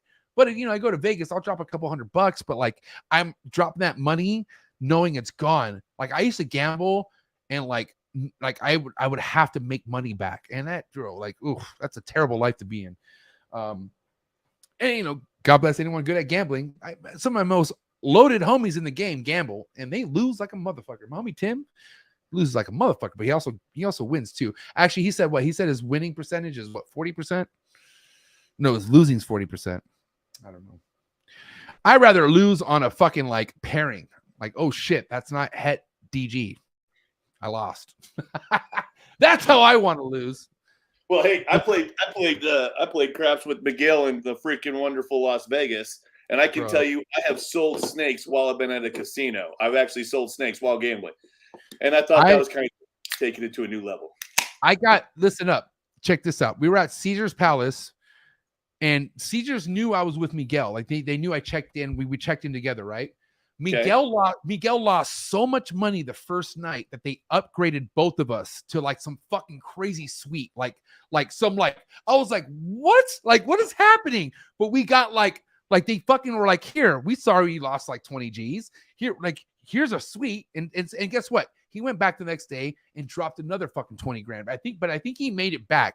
And that's the thing with gambling. It's like, okay, like you come up, it's like, it's a game I don't want to deal with. It's so like, bro, I'm good. It's not guaranteed. I don't give a fuck. It's scary. I don't like it. I hate it. It's gambling. It's gambling. Why would you want to gamble? I don't.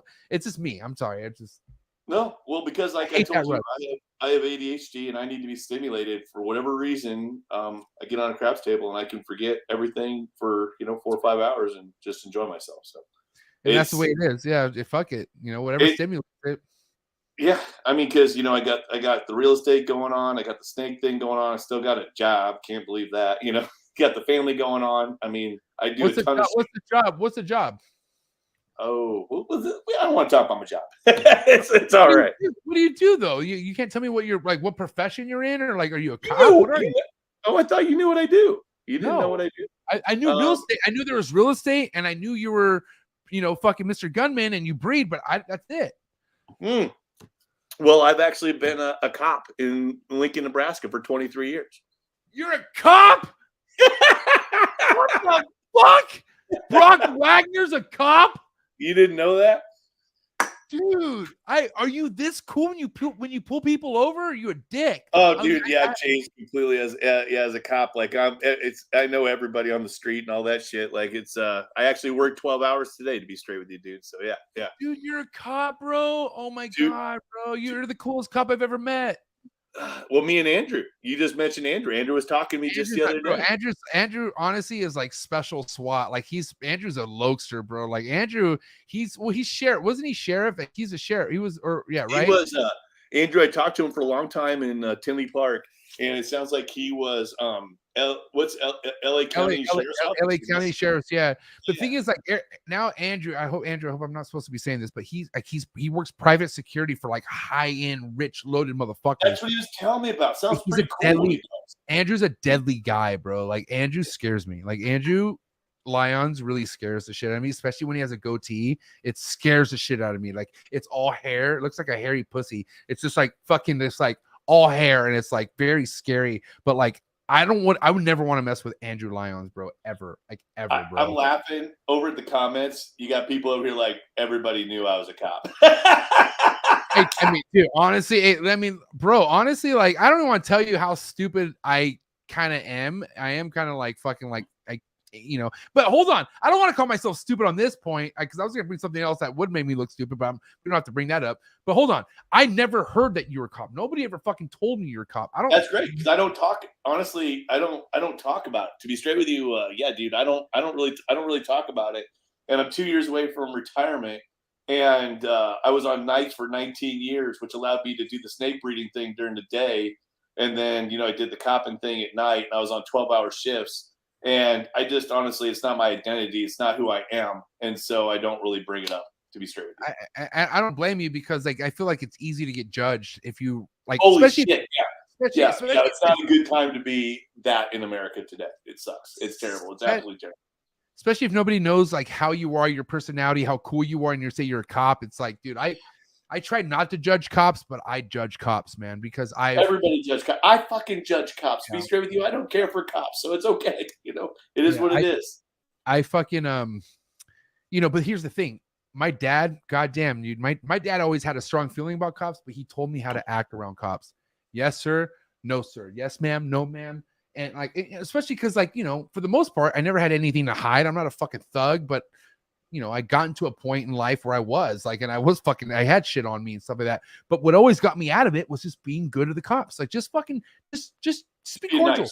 Just be nice. Just like, and like put the whole, like, yeah, they're in charge right now, but like, just set that aside, and they're just, let them do their job. Like, let them do their job. And, yeah, dude, there's been times where, like, I mean, shit, I could go on a whole rant on what I went through with the system and being locked up, but I don't want to go there. But I do know that if you just let cops do their jobs, and I can't just say, because I'm not, there's racial profiling out there and all that other shit, but I just, whatever, just like, just don't give them a reason. Like, I always knew not give them a reason. Like, just don't give them a reason. That's it. There's also a-hole cops out there that get off on the job. And there are. Yeah, but those are the ones you're extra nice to. Like, and it sucks because a lot of people nowadays want to test those cops. They want to push those cops over the edge for whatever reason on camera. And it's like, dude, you don't need to do all that, man. Like, it's like, just let this fucking spaz or whoever he is just go on with his day. And like, but it's unfortunate because a lot of these people have had families or people hurt by cops, and they feel some type of way. It's kind of like a gang thing, man. Like understand why gangs don't ever chill out, because it's always personal. Like that motherfucker killed my cousin, or that motherfucker, like, you know what I mean? It's personal, bro. So I'm really talking out of line here. Like I shouldn't even be dabbling, because I just always, like I said, if I was around cops or around authorities, okay, I'm gonna keep my mouth shut. Like that's it. And but yeah, it's so different, man, because like you said, it's tough, bro, because there's cops out there that are just, and you ready for this? They're bad. They have made fun of me for being a snake breeder for most of the entirety of it. You hear me? Like they have made fun of me for being a snake breeder for like most of it. Like when I first got into the snakes and stuff, like, hey, where's all your tattoos, Brock? Or hey, where's this? I mean, I got judged so fucking hard over this, and then I obviously became successful. And then the comment, well, if Brock needs money, he just goes and sells another snake. Then he can go buy himself a car. He goes, then he goes buys himself a new car. Like, I mean, I heard that kind of jealousy / weird shit. So I've had to deal with all. You know what I mean? And you're still there, bro. Like, okay, so let's talk about something that really like confuses me. Like, Brock, like, I want to say I should still have a 9-to-5 based off talking to people like you and Marshall Mendez. And like, there's people who've been doing this way longer than I have, making way more than me, and they still have a 9-to-5. But I know I am so miserable working a 9-to-5. Fuck that shit. You know what I mean? Like it's not that bad to you where you rather not have that job. Like you really feel like it's worth it? Well, so having a family, my family comes first, and to be straight with you, there you go. That makes everything different. When you have a family and you have that responsibility, I feel as a father and a husband to take care of them. Let's say something happened, not, my house caught on fire. I lost all my snakes, all that kind of stuff. I'm screwed. You know what I mean? I still need to be able to provide. I still need that. So that was my mindset for keeping the job. And then to be straight with you, it just became kind of like I could do it, without even thinking. And so it just, and honestly, it gave me kind of a break from the snake world. It gave me a break from, from the family thing. So I'm a guy who needs constantly to have something going on. And so in some ways it's been therapeutic that way. But yeah, as of the last 3 years, it's been a nightmare, and it's been very, very hard, but I'm 2 years away from a full pension, and I'm only 46. So, it's one of those things that when I'm 48 years old, I can be a full-time snake breeder, be a full-time, real estate guy with my rental properties and building houses and stuff, that it's going to afford me a nice life. You know what I mean? Full-time trapper on the podcaster whenever I want. Get fucking whenever you want. I'll have the time. I'll have the time to do it. Mm-hmm. Dude, I respect the shit out of you, Brock, man. Like, honestly, man, that's not an easy profession to be in, dude. And no. for you to keep it to yourself, and listen, if it's one thing I kind of sympathize for a lot of cops is they go through a lot, they deal with a lot, and they don't tell nobody. It's all to themselves. And like, man, God bless people like that. It's like people who go fight the war and shit. It's like, veterans. I have nothing but respect for our military veterans. For military people. So many of my friends are veterans and have served in the military. Happy Marine birthday, though. Can we salute? And happy Marine birthday today, man. Did you know, MJ, they were born in a bar? What do you know?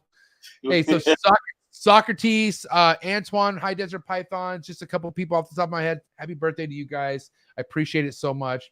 But yeah, man, listen, I feel, Brock, that there's a lot of things behind what you do, which kind of makes you as strong as what you are. And what I mean by that is, like, there are a lot of people who really fucking back you up. I have a lot of people who personally tell me how much they put respect on your name. But I'm curious with, like, a lot of things that are transitioning with triple recessive, quad recessives, with how you have things now in your projects. Where are you headed? Like, where are things headed right now with your ball python projects when it comes to the triple and quad stuff? You bet. So I'm working hard.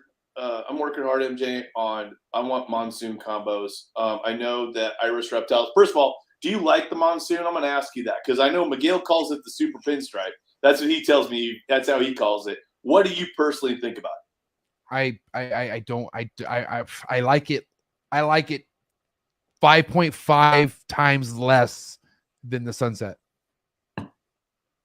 So you like the Sunset more than you like a Monsoon. Can I ask you why? It doesn't like it. It looks like a pixelated pinstripe. It looks like a cheetah. It looks like Okay. it just looks like a lot of pinstripe dots, which is cool. But like, I think I don't know. Have we seen it in anything else? Like where else is it at? You know, so it's interesting that what you just said, and that's why I kind of put you on the spot. And I was just talking about this with Dave Green the other day. I said, hey, what you just said is what some of our customers say, and blah, blah, blah. And I think he's got the inchy Monsoon that he just made this year, and it twacked out the pattern, and it made it look cool, okay? And what you want, obviously you can go with every color combo you could think of under the rainbow for Monsoon. The DG Monsoon, you love DG, I love DG. The DG freaking Monsoon is going to be amazing. Don't you think so? I mean, I think anything would. Here's the thing. That's why I can't just shit on Monsoon when it hasn't been in enough. I don't. It's like it's. I can't exit out for sure. Right. Okay. The Iris Reptile, he's got his version of the Monsoon. He calls it the Moray. It's the same thing. I think Justin bred them together, proved them compatible. They're the same thing, right? Anyway, there's a fire. He produced a fire Moray, so fire Monsoon clown. That snake is amazing. It's the color, the pattern. It twacked out the pattern a little bit to put the color in it. It looks amazing. It reduced the patterning on the animal. I think that we have some leopard. Just the leopard het Monsoons are pretty different looking. Okay, MJ, they're different. And so I think we start getting leopard Monsoon clowns and fire, combos, all that kind of shit. That's my future. That's the kind of things that I want to make. I want to make all these different ultra male, Monsoons. I want to make a ton of Monsoon combos in the future. That's one thing I'm really working really hard for. Okay, that's one thing. I think that on top of being cool, it will be financially rewarding for me and my business as well because of the rarity and because I think we're kind of ahead of a lot of people in that where we have the double and triple heads sitting and and growing them up. Your sponsor do you pronounce TJ's business? Is it TOFAUTI or how do you pronounce it? TOFAUTI. Okay, excuse me. TJ, nice guy. Met him. He's really cool. He's got some really cool Monsoon shit going on. Yeah, him, TJ. I just didn't know how to pronounce that, so I apologize. Anyway, I think for me and my business, I know for the next 3 years, I'm going to be really going for Monsoon combos, things of that nature, and trying to, we're going to do every color palette out there, the lavenders, the albinos, the ghosts, the DGs, all that kind of stuff. But then we start finding out that it reacts well with inchy, leopard, things of that nature. I want to make a snake that's going to be that I can't think of in my head, but when I combo it, it's going to blow my fucking mind and make something cool. I really want to do that. What do you think about yellow belly? I love yellow belly. And let me finish. Okay. So Sorry. yellow belly, right? Let's talk about yellow belly being in certain recessive projects or any kind of combination morph with yellow belly, right? Could be tricky to ID. Like and not only that, what if something else you have has yellow belly that you didn't know? Like fuck, like oh geez, now we have ivories, right? Yeah, now we have ivories. So aren't there better moves out there besides yellow belly, you feel like? Well, for one, yellow belly sunsets, the yellow belly, when we added it to the sunset, it brightened them up. It made them way hold their color longer as they were maturing and growing older. Yellow belly is a great influencer. Yellow belly clown combos, MJ, some of those fucking clown combos that you plug yellow belly into, Pompeii, all that shit, it makes it look great. So I think that yellow belly bud is a staple that is kind of an enhancer gene, that most projects need to have thrown into it. I really believe that. Did that answer your question or didn't know? No, it does. My thing is, like, I finally hatched out yellow belly clowns. I'm so happy I did. Like, it's fucking awesome. But one thing that I'm like trying to stay positive about pastel, but it's really hard because pastel's fucking up IDing some of these goddamn things. Okay. And what I mean by that, I'm working with shit with gravel and asphalt, or like, I don't know, something that's, I'm about to literally be producing asphalt clowns and shit like that right now. Right. That's awesome. How hard do you think it is how hard do you think it is for me to ID an asphalt or gravel clown versus a fucking yellow belly clown? Okay, super hard. And, back to when you were talking to me, earlier about a niche project that I got going on. I bought an asphalt clown this year. And MJ, I bred my Freeway GHI Orange Dream to some clown females. And I have all these grow up het females that I don't know if they're fucking gravels. I don't know if they're yellow bellies. I can't tell, buddy. So I'm just growing them up. I know they're one of the same, but they're all het for clown. So I can't wait to start making the combos in the future because I'm going to be surprised because I don't know if they're going to be, it's going to be a gravel or if it's going to be a yellow belly, bro, or an asphalt as well. I don't know. You know what I mean? I don't know. Right. I mean, I'm going to legitimately say I made some of the nicest clowns I've ever made and they have yellow belly in it. I'm so fucking stoked. Like it's stoked, right? But I had a handful of people that were like scratching their heads, waiting a long time to tell me that I had yellow belly in it. I don't want that. Like, because here's the thing, the reason where I'm going at with this, Brock, is I fucking love gravel and asphalt and I love them together. I love the super form. I love the super form of those, right? I especially love the super form of those in clowns. It's like, whoa, right? So I'm at a fucking fork in the road, I guess you could say, because I don't want to fuck around too much with just having yellow belly going to yellow belly, going to yellow belly, going to yellow belly. Like I feel like there has to be a balance at some point, right? Like there has to be some sort of balance with the yellow belly at some point. Now, with this anything, but here's the thing: the only reason why I say there has to be a balance with something like yellow belly because you can't put it in a super form. You can't, right? Yeah, so you have to be careful with it, right? But Brock, what if yellow belly was something that was like a super gravel? Well, then put that shit in fucking everything. That makes sense, right? Right. Thank you. Yeah. No. That's all. And now, like Corey just mentioned over in the chat, you can test for the yellow belly complex. You can test for all that stuff. Yeah, definitely. But if I could save myself $60, there's some people. Who the fuck? I'm not wasting my time. Here's my test. Here's my Ziploc bag. No, motherfucker. Hey, how do you feel about this genetic testing stuff? Tell me. I know we're going to talk about it. Ask me. I think it's game changing. It's like, okay, you better start working. You better start working with stuff that doesn't need a genetic test. Is what you need to start doing. Plain and simple. Now, obviously, the huge factor with genetic testing is for the recessive shit, right? Dude, it sucks because I kind of didn't mean to be like this, and I'm being honest, Andrew Lyons. But I got called out, bro. I got called out because, this percentage shit, the 66% and the 100% shit, right? Listen, if it's my snake and I think it's het, I'm gonna call it het. Am I selling it? No, it's my snake. Okay. Oh, sure. So, if it's your snake, yeah, it's your personal collection. Yeah, you can do what you want. But also, I will tell you that was my mentality. Like, okay, I thought, what is it? Technically, it's 66% het. Well, either way, I talk shit into existence. This shit that I'm holding back is het, right? But technically, hold on, what was the parent?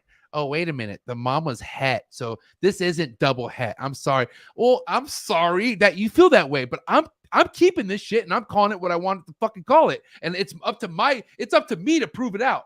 Mind you, if I don't prove it out, I'm going to switch that lingo immediately, Andrew Lyons. No problem. But also, here's the thing. Like, I also kind of like, I got to understand and respect that there's people deep enough and they care about that shit. Like, and if I want to stay top of my game, if I want to be professional, I should care about that 66% shit.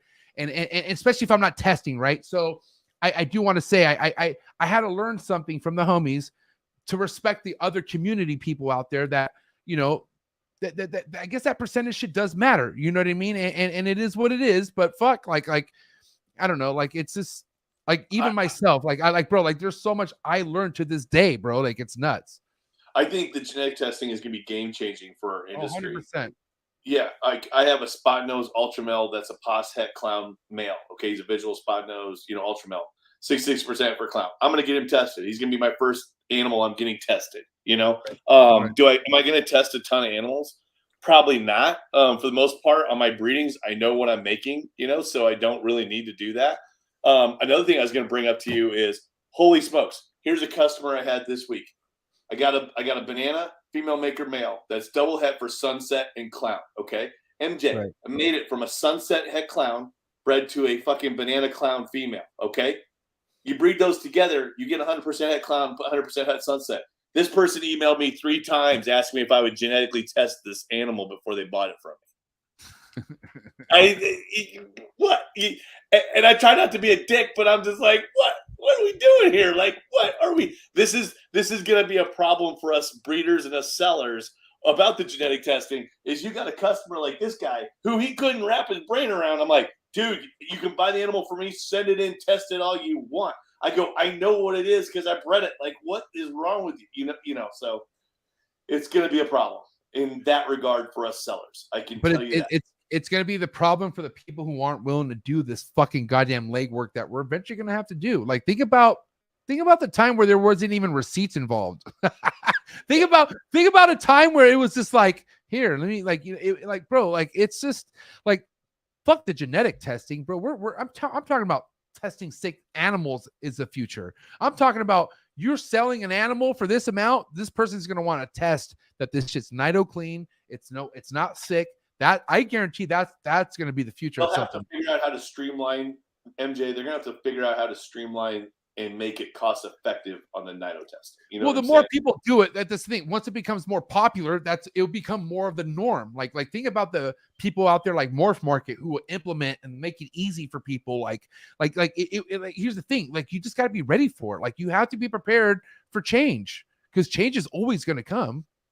Hey, the one constant in life, like my dad tells me, is change is going to happen, no matter if you want it or not. The one constant in life is change, baby. It is. One constant in life is change. That's Brock, for sure. Brock, how many people that you could think about that couldn't adapt to change and they're no longer involved now? Oh, thousands. Yeah, I've been doing this a long time, bro. I've sold a lot. Exactly. Yeah. So guess what? And there's people that I tried to tell them what to do and tell them how to change so they would be successful, and they couldn't implement and they could not figure it out to move on. You know what I'm saying? Yeah. They couldn't do it. Sorry. No, you're good. I'm just saying, but exactly what we were just talking about, bro. Like, they're not around. Like, the ones who can't evolve, like the evolving side of things. I could, you know, it's sad too, because I get Patreon members. I'm like, God damn, this motherfucker. I thank you for the couple months, but you won't be here long. Like, yeah, I could just see it. Like, it's like they have, but like, I take any kind of support. I love them, you know, but like, I get some people that just demand and want certain questions answered. And I could just see it like a sense of urgency. And I'm like, what's there to be urgent for? Like, you just started. Like, why do you want to swap stickers already? Like, just chill. Like, just fucking enjoy the ride. And on top of that, MJ, is they want you to identify their snake. They try to trick fuck you because they bought it and they know what it is, and they send it to you to see if you are going to identify it for what they bought it as. And it's like, so between you and me, bro, I just gave up on it because I've had people who I don't sell them a snake. They send me a picture. I try to identify it the best I can. I'm fallible. I could screw it up. And then they still go around and tell people Brock Wagner identified this snake, so it's got these 3 genes or 4 genes in it. And they sell it at that. And then when the next person buys it, then they come back on me. And I'm like, I was never involved in that snake. Like, I didn't sell you that snake or anything. I had nothing to do with that. So I just quit. I was like, I'm not doing that anymore. I'm not getting involved in that shit. You know what I mean? Because save myself the drama, save myself the problems. You know what I mean? I mean, at the end of the day, you know, Brock, I've preached about this on so many different recent episodes, I guess I could say, is you know, you are who you hang around with, right? Yes. I'm sure there's I'm sure there's multiple situations you've been in where you probably told yourself, I'd rather not fucking work with this person ever again. Am I right? 100%. Yeah. 100% where I'm trying to backpedal or get out of the situation as fast as I possibly can. Yeah. How do people new in this avoid that? Well, for one, I think that society's changing. Okay. And I think younger people, you know, I'm 46 years old, MJ, and my values are different than someone who's 19 and 22 years old. Okay. It's a different environment. It's a different society out there.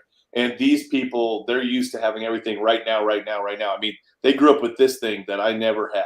you know, growing up. And so they want it Mickey D style. They want it done their way right away, you know, and they don't understand when especially when you come at someone like me, like, hey, just chill, relax. Okay. You know, we got to walk before we run, you know, that kind of shit. So, Exactly. you know, people that are just getting into this, they need, and there's a plethora of stuff that you can get online and watch YouTube and learn so much stuff. Like I just got asked today how to force feed a baby ball python. And I was like, aren't there videos out there online about this? I mean, way better than me typing out how I was trained and taught, but there's got to be videos on this shit, right? Right. And, you know, it's crazy. It's like, man, we're in a time where there is videos out there on everything, you know?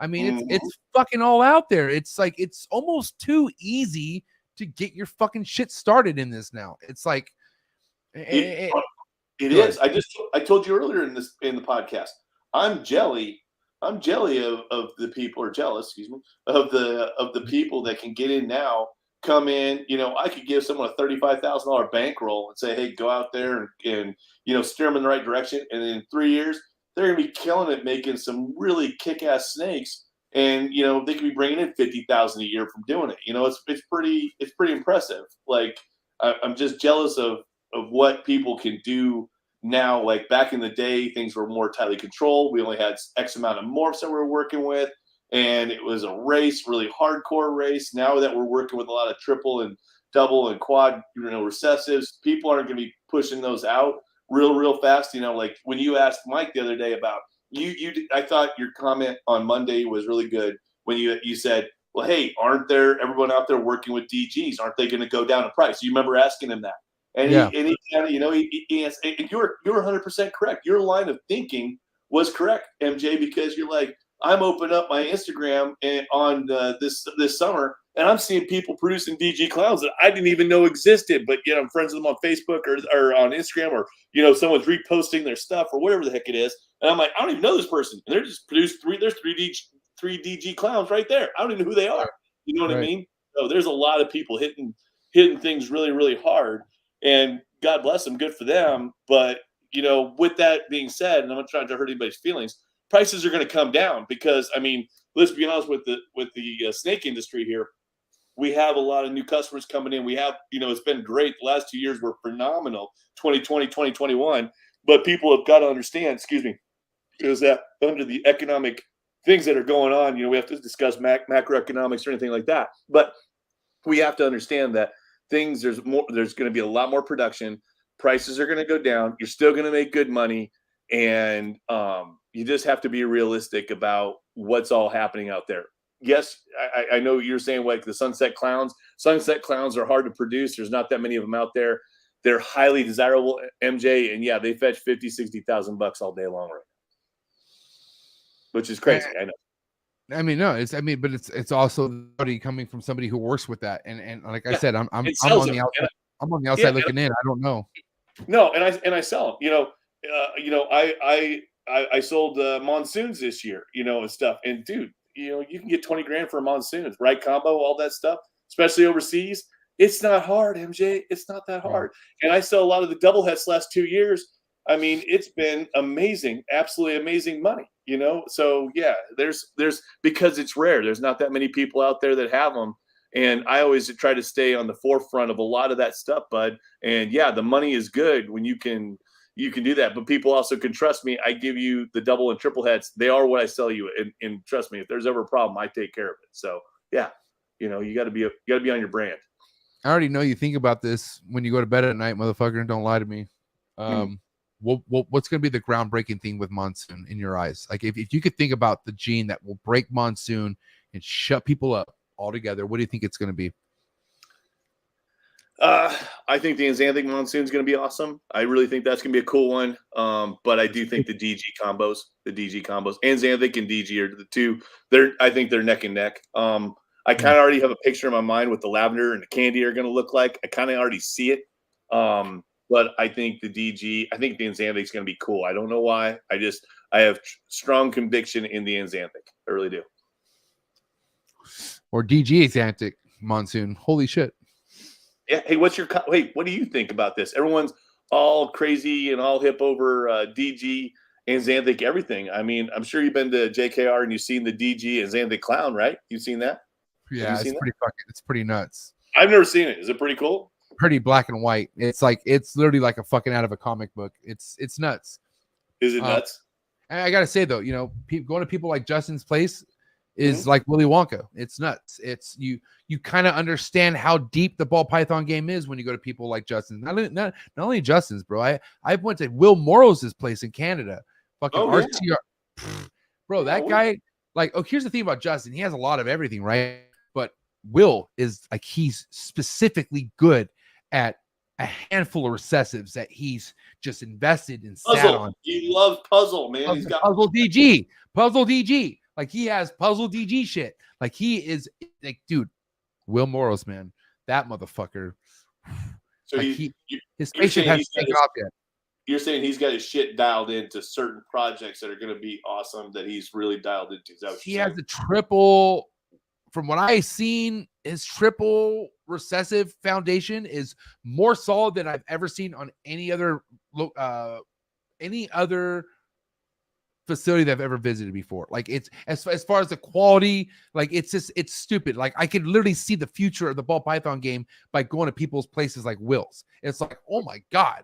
And he has it. He's just sitting on it. And it's it's fucking nuts. That's cool. It's nuts. Everything's out of a fucking comic book, bro.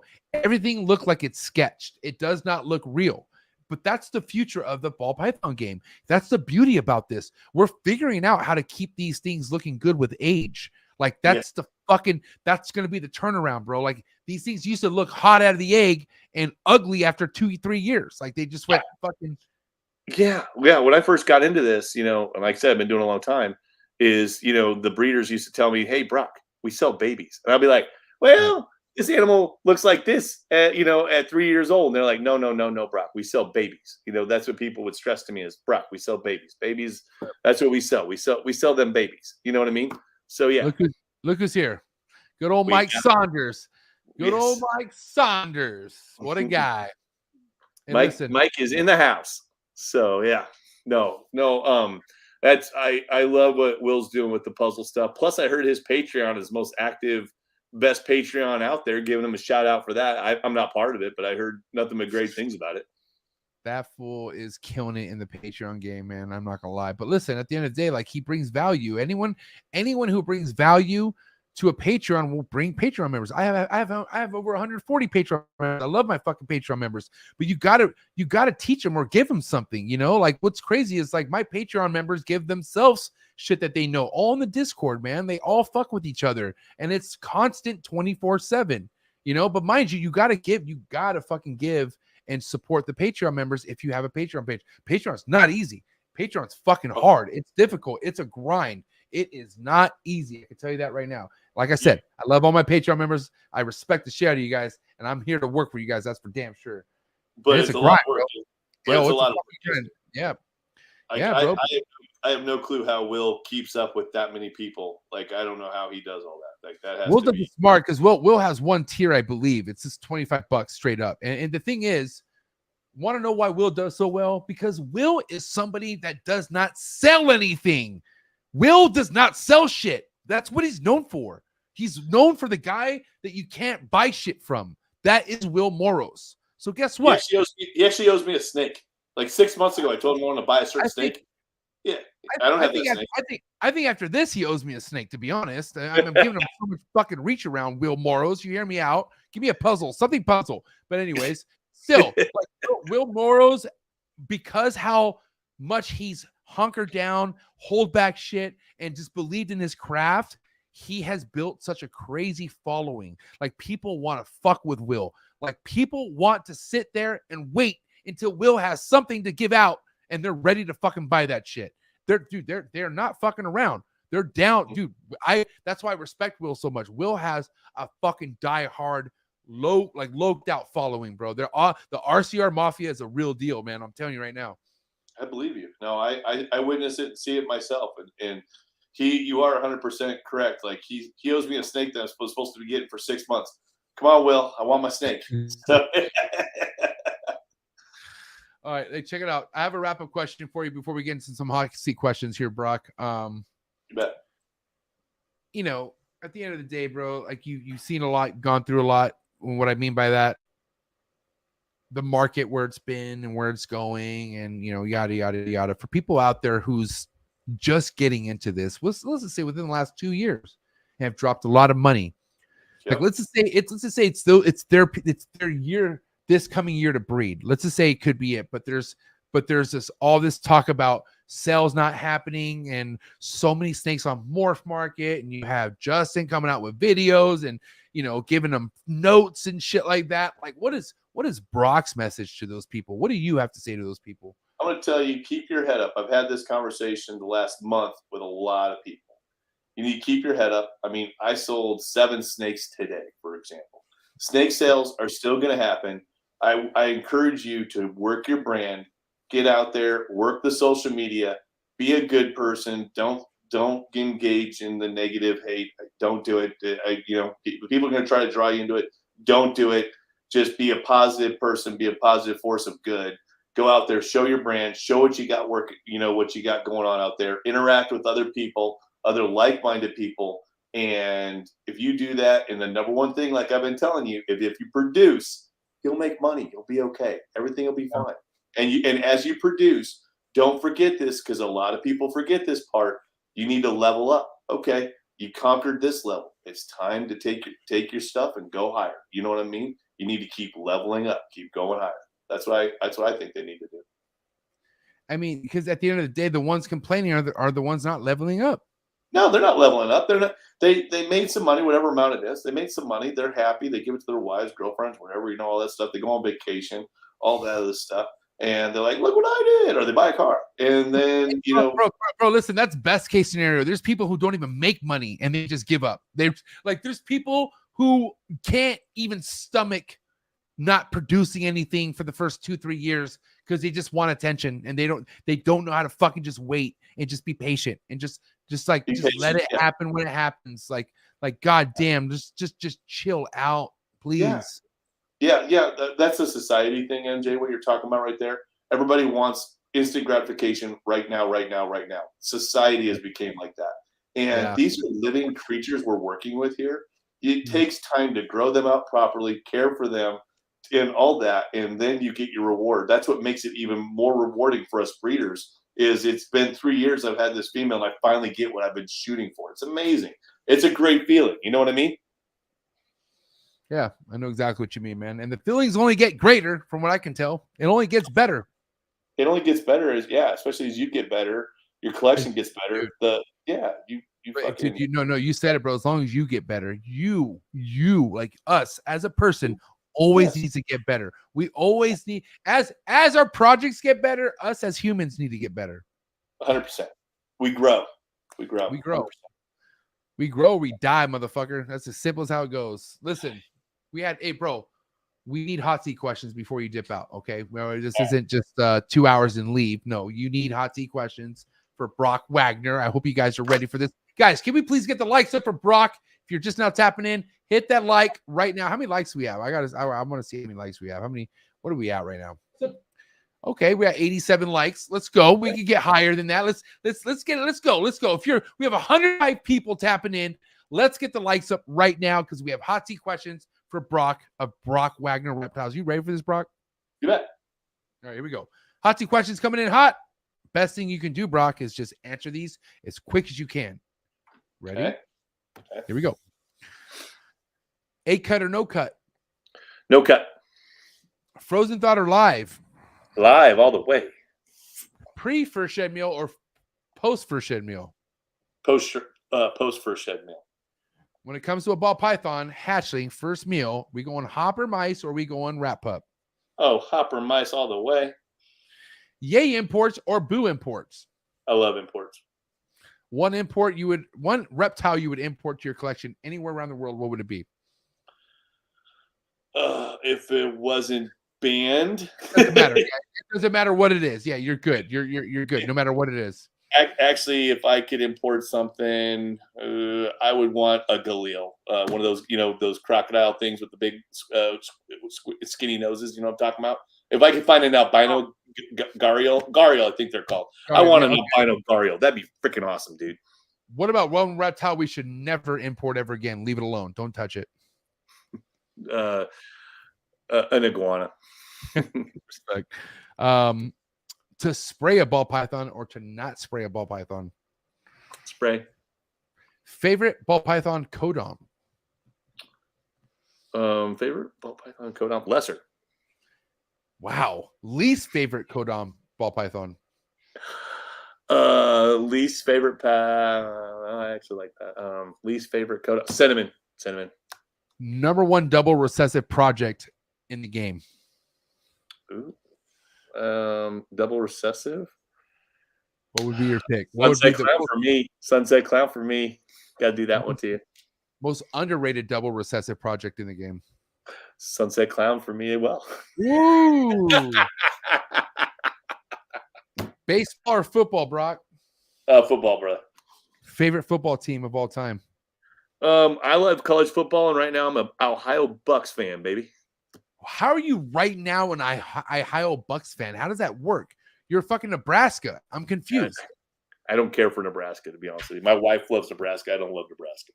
Oh, God bless your wife. Well, listen, I'm a Raider fan from San Diego, so I can't talk shit. So, listen, Brock, big flexor or no flexor? No flex. Come on, bro. You don't flex, though. You're very low-key, I got to say. I don't know flex.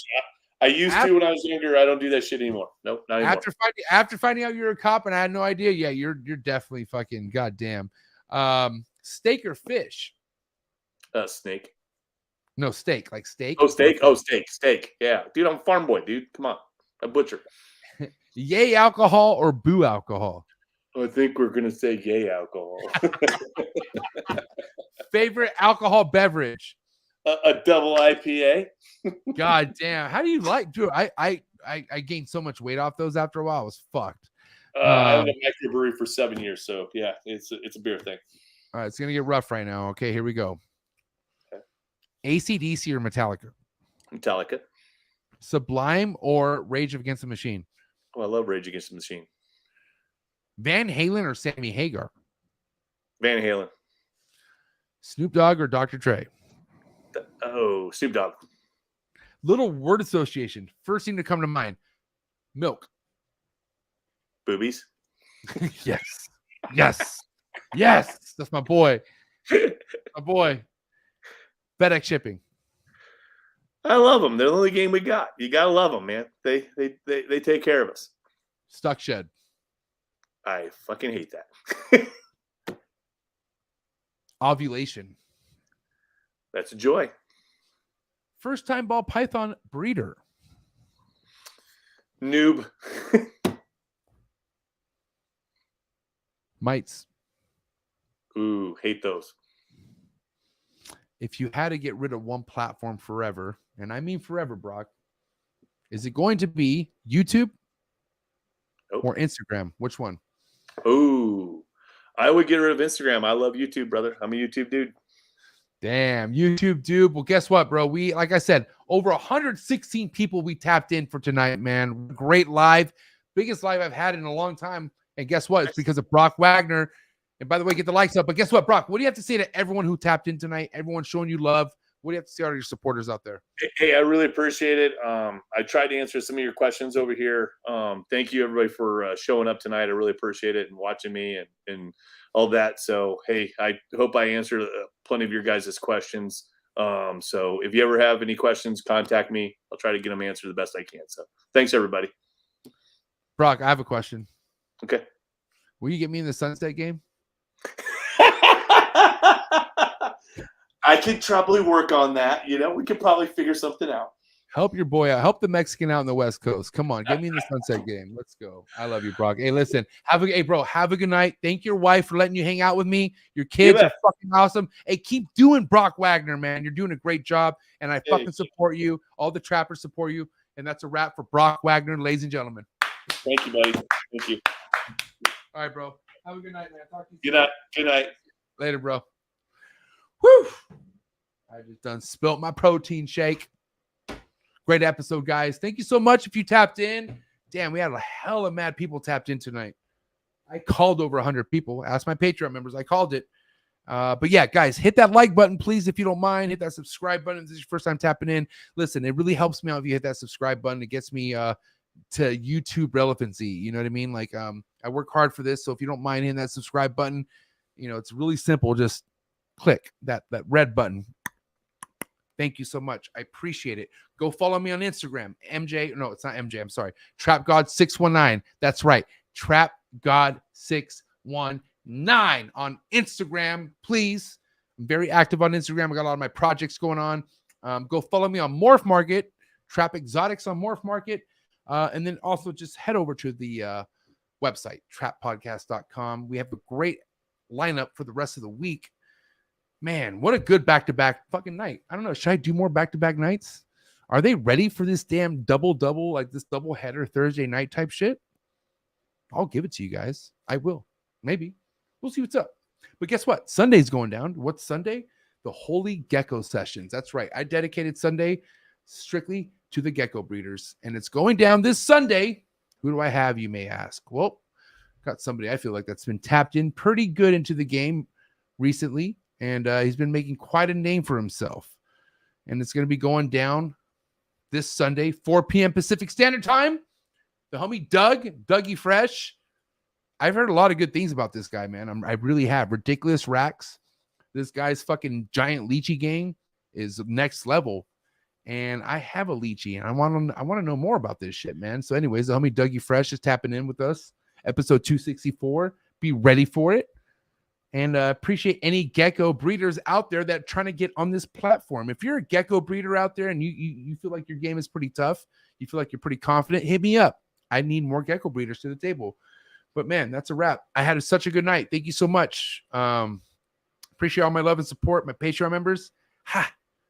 You guys are best. But guess what's calling me? A California burrito. That's right. I done fucking nailed this goddamn back-to-back, a.k.a. this fucking goddamn doubleheader like a split hog. Your boy's out. I'll see you next time.